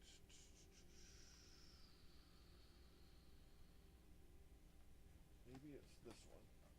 They usually tell you in the front of the book. I can't remember when they started. I had to find another set. But yeah, yeah, they've been around for a good while. They were around. They started. They were doing light kits for existing builds, and I think that's where they started, was doing that. Um, and they were pretty successful at it. Kind of like what Brick Loot does with some of their stuff. They have like the light kit pieces. So I think they were kind of doing the same thing, and then they started doing their own sets, which has been amazing. I think the first sets were, some of them were okay. Some of the first sets I missed out on. There's one that I was looking at that I was going to buy online. It's already put together though, so I'm kind of wishy-washy about that. But it's an old steampunk set, so I was thinking about that one. But the sets, when they first started, they actually started with stickers, and then they started going into printed bricks shortly after. And I think I think it was a share station that I have. It's like a second version of it, so it doesn't have the sticker sets on it, but it did show in the instruction booklets stickers, which I thought was kind of interesting. But yeah, that one is also an incredible set. That's a really cool one. Here, I'm gonna tilt these up. We're gonna pin that in right here. Boom. And then we'll kind of, let's see, that should fold kind of like that. Nice. I think it goes kind of like that. Looking nice. All right, and then we got another one. Now this part is becoming a little repetitive. Thankfully, we're stopping every once in a while to kind of put another one on, another one on, another one on. Hold on, let's see. If I like the boom, boom, and another L plate right over here. Fit this on, fit this on. If you like the stickers, Lego is the best. You know, Low Budget was joking about that too. If you like block content, Low Budget's another good content creator to follow. He and we've done some builds on live before. He'll usually pop in and say hello here. Brick Dad's the same. We all like, affordable sets. Lego, unfortunately, is not affordable for the most part, but I will stand by a lot of their sets are still pretty good. I've had a few stinkers though, where it's like, oh, why did that cost so much? But for the most part, like I still enjoy it. Like I said, I've been building Lego since 1984, 1985, so it's been a while. But the fact that they still have stickers, it's kind of like, man, you have all this opportunity to move away from that, and you're still choosing it. And I'm wondering if some of it is a cost measure of that.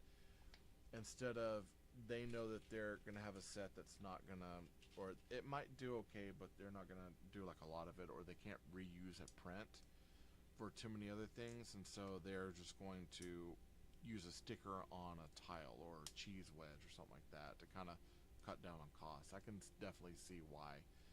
Is Izakaya go good with your build right now? Oh yeah, and actually, because I know that Izakaya is on my list, and actually, there's also the Kata.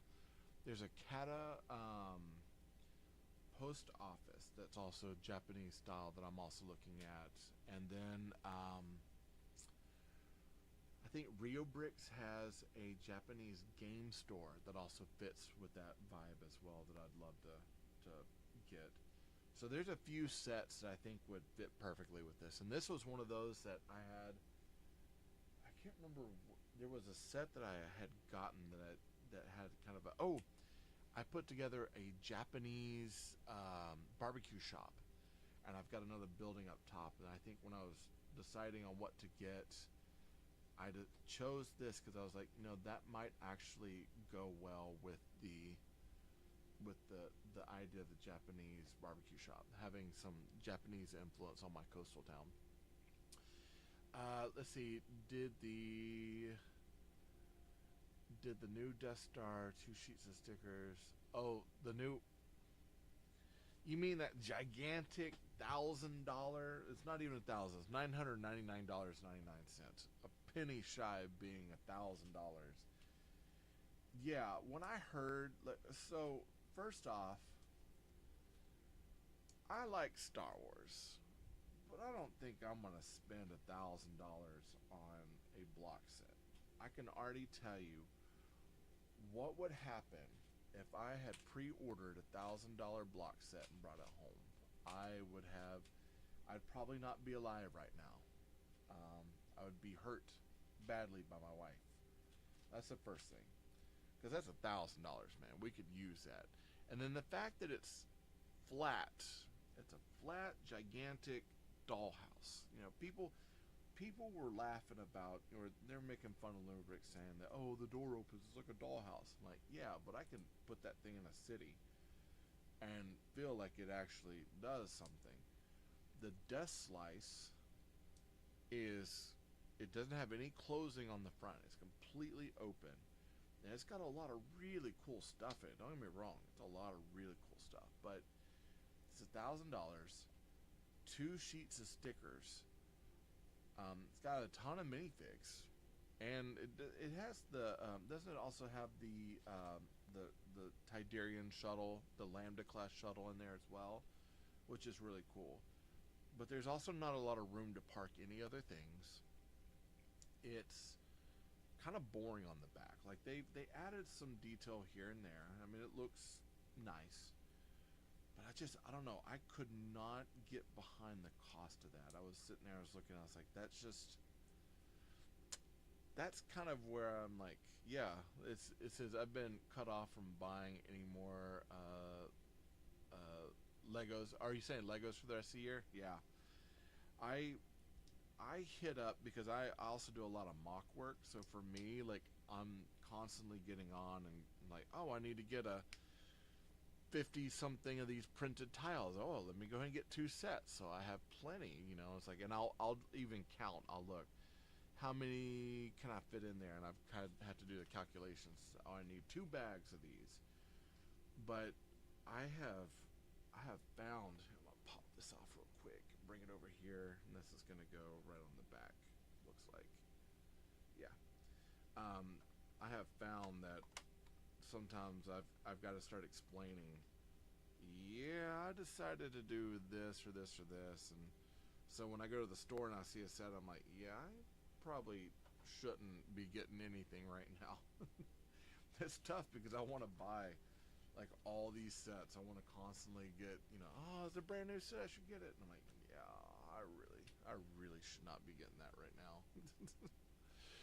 Oh, so you've been cut off, huh? You got in trouble?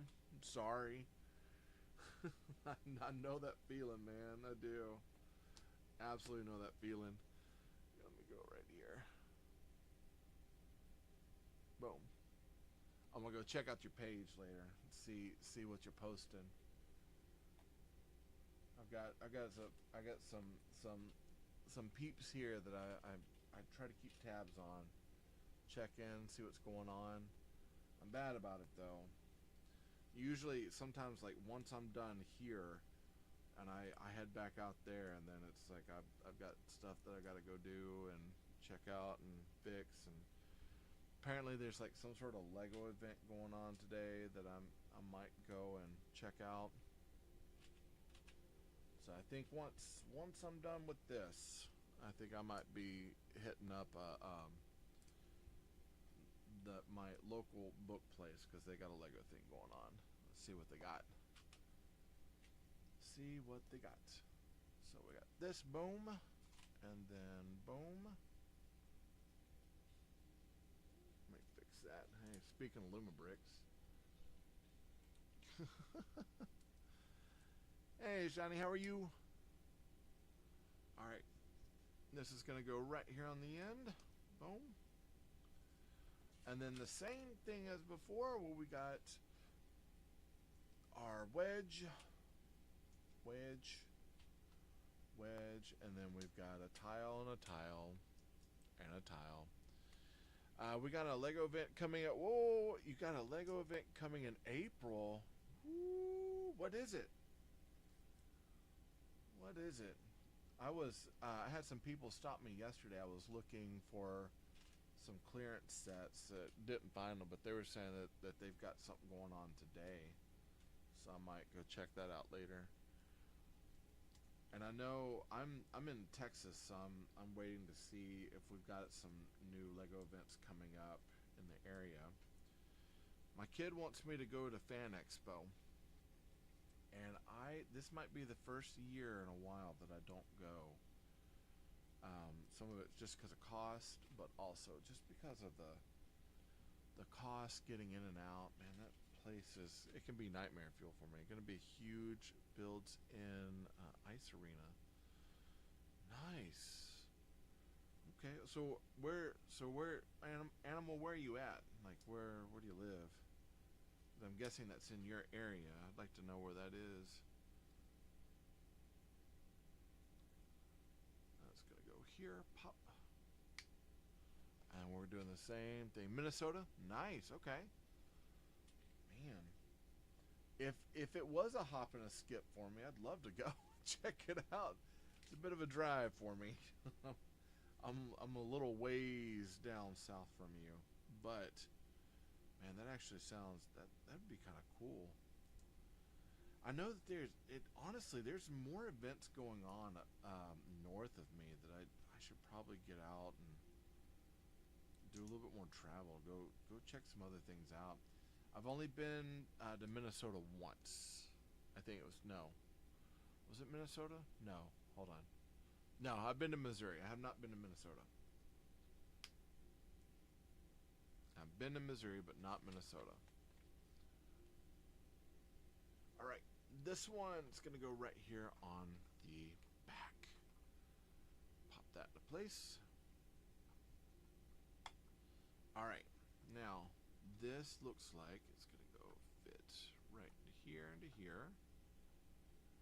I'm going to adjust these so it all fits together. Here and here. I know they're going to probably show us how to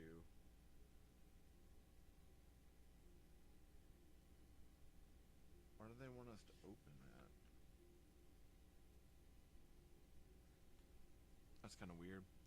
They're like, here, put this on, then open up these two panels. I guess so that way you can see that the panels open. I'm not quite so sure about that. Okay.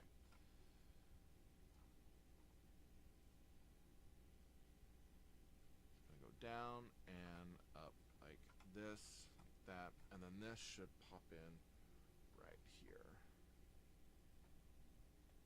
Okay, let's turn it on and see how it looks. Oh, that's slick.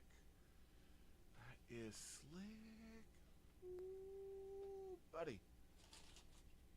Move these over here. Man. Yeah, that is gorgeous. And that opens up so you can see inside there. Nice. And then this one, you had to take this off to get over here. And I know we're about to put this part together, so. But we've got that. That opens up. Ah, slick. Yeah, that is cool. That is cool. Alright, I'm going to push that back in here, and I wonder if I can pull. Yeah, if I needed to store stuff in there, I can put stuff in there too. Man, very, very cool. I'll tilt that a little bit more that way so I can see a little bit more. Okay. I can go. If I pick something up, it's gonna stay in the trunk until I can see it. When the coast is clear. Been there many times. Speaking my language, man. I know that story really well. Oh man, I tend to stay in trouble over things. So yeah, I definitely know your lament right there, my man. I get it. Yeah, that is a constant battle. Uh, and I try. You know, here's the thing: it's like um, whenever I have cash, I like to use my cash and cut down the cost of things, or have this or this, or make a trade. I can do that as well. But yeah, there there are times I know I'm gonna be in trouble, and I just kind of gotta go. Yep. What'd you do? Well, you always start with I love you more than all of the flowers in the world. You're more beautiful than all the sunsets to ever occur. And then you can drop the knowledge. Yeah, I bought something I wasn't supposed to. But it's all about how well you butter them up. I've got my UPS delivering to my company. Oh man, yeah. Hey, sometimes here's the thing. Sometimes it's how you got to do it. If if you want to get it, it's a little more obvious around here. I would not have anything delivered to where I work because who knows who's gonna get that one. I work at a school, so I definitely don't want any of that stuff at the school. That sounds like a bad idea. Oh, but let's see, pop that one on here. One. Looks like I need to grab one more of these. Thankfully, I think they give me extras, which is good. Hey, Fava, how are you? And we're gonna pop that one onto here. So it looks like we're picking like one side. So I'll put that one here, and it looks like one more is gonna go kind of over off from this side. When they double stack these peggable 3-leaved plant stems, gives you, yeah, so we're gonna go on one side kind of like that. There's a lot of intricacy in this and the way that they are building these bamboo stocks. It's actually kind of cool. This is gonna go, oh, I did have one right there. It's gonna go right onto here. And then we're gonna go 2 candlesticks and one more stem. Boom, boom, and boom. Okay. And then 2 more of our leaves.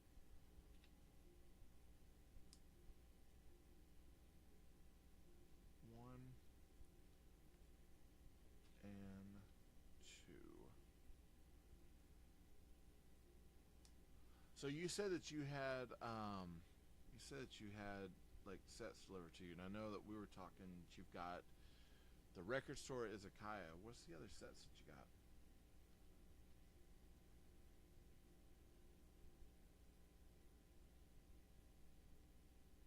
Goes here, and then we got some more of these plants right here. Hey, Favorite, thanks for the join and joining from the repost. Wonder who reposted that. I'm thankful for it though. Hopefully you're having a pretty good Saturday. You doing good today?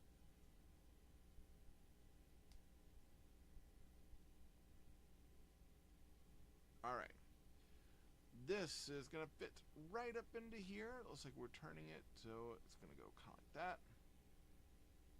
Might turn it a little bit more, kind of like that. Kind of stagger them just a little bit more. 331.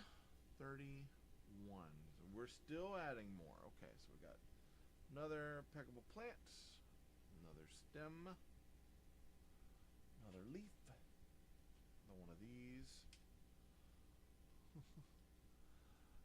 Let's see, levitating train station. Oh, and the blacksmith and the skate shop. Yeah, I had the skate shop. That one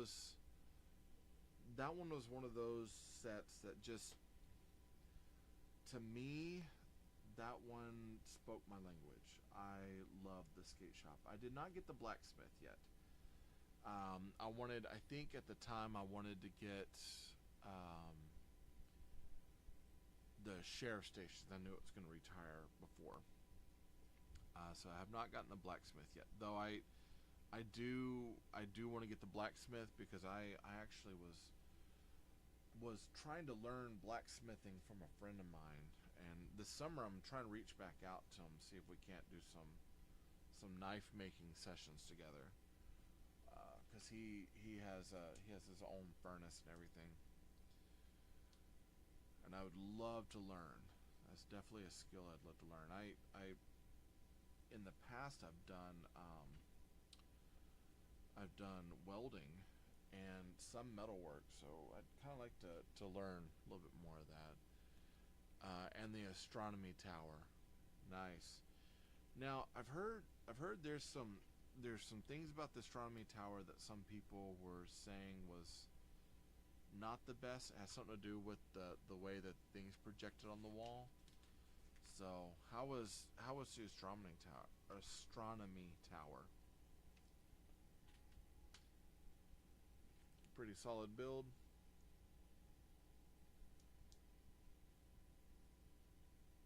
Okay, so we're making two of these. 1, 2.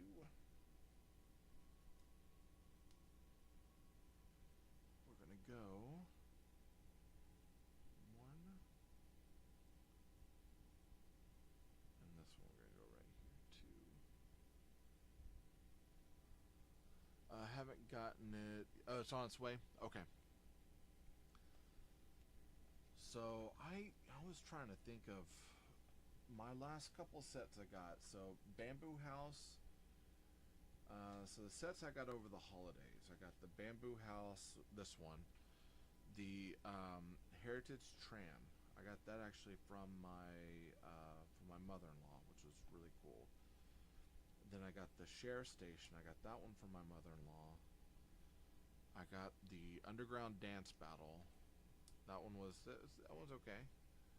And then before that, for my birthday time, that's when I got the Midnight Haunted Mansion.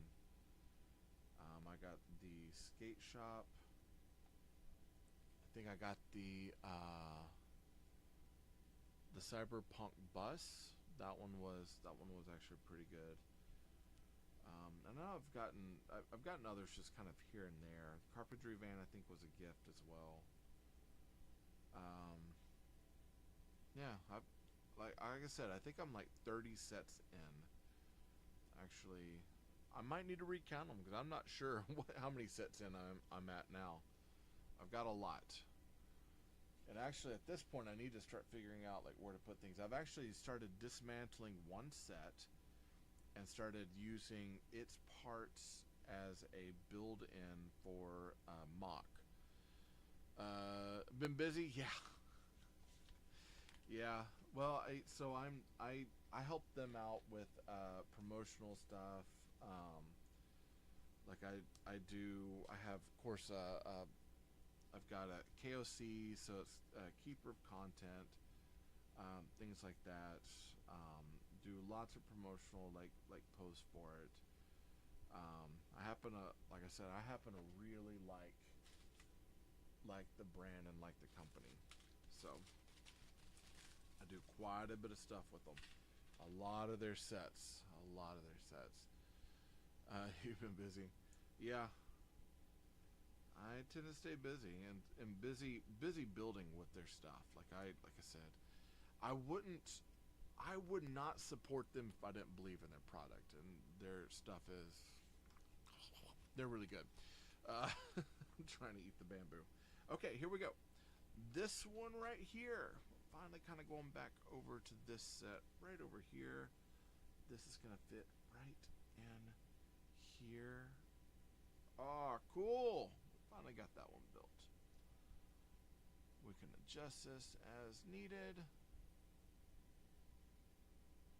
Man, I'm going to turn that just a little bit. I'm going to turn it kind of like that. All right. We're on, man, we're on our last bags. Absolute last bags. Okay. And I am also, my back is about to go out. So we've been at this for about 3.5 hours. We've been doing good. You know what? I'm thinking I might call it a day. So, with that being said, I am going to call it a day. I still got last few bags, and so what I'll do is I'll end up making a post about it. If I jump on live with someone, I'll probably finish building it there, but I think for now, I think I'm going to call it a day, get myself prepped. I might try to hit up that little event, so if I do, I'll make some posts on that. I think I'll speed run this post later, okay? So, Animal, it was good chatting with you. Low budget, if you're still on, it was good chatting with you. Matt, same. Fava, same. I enjoy seeing you all's faces. Got any questions for me? Always hit me up. Send me some messages. Let me know.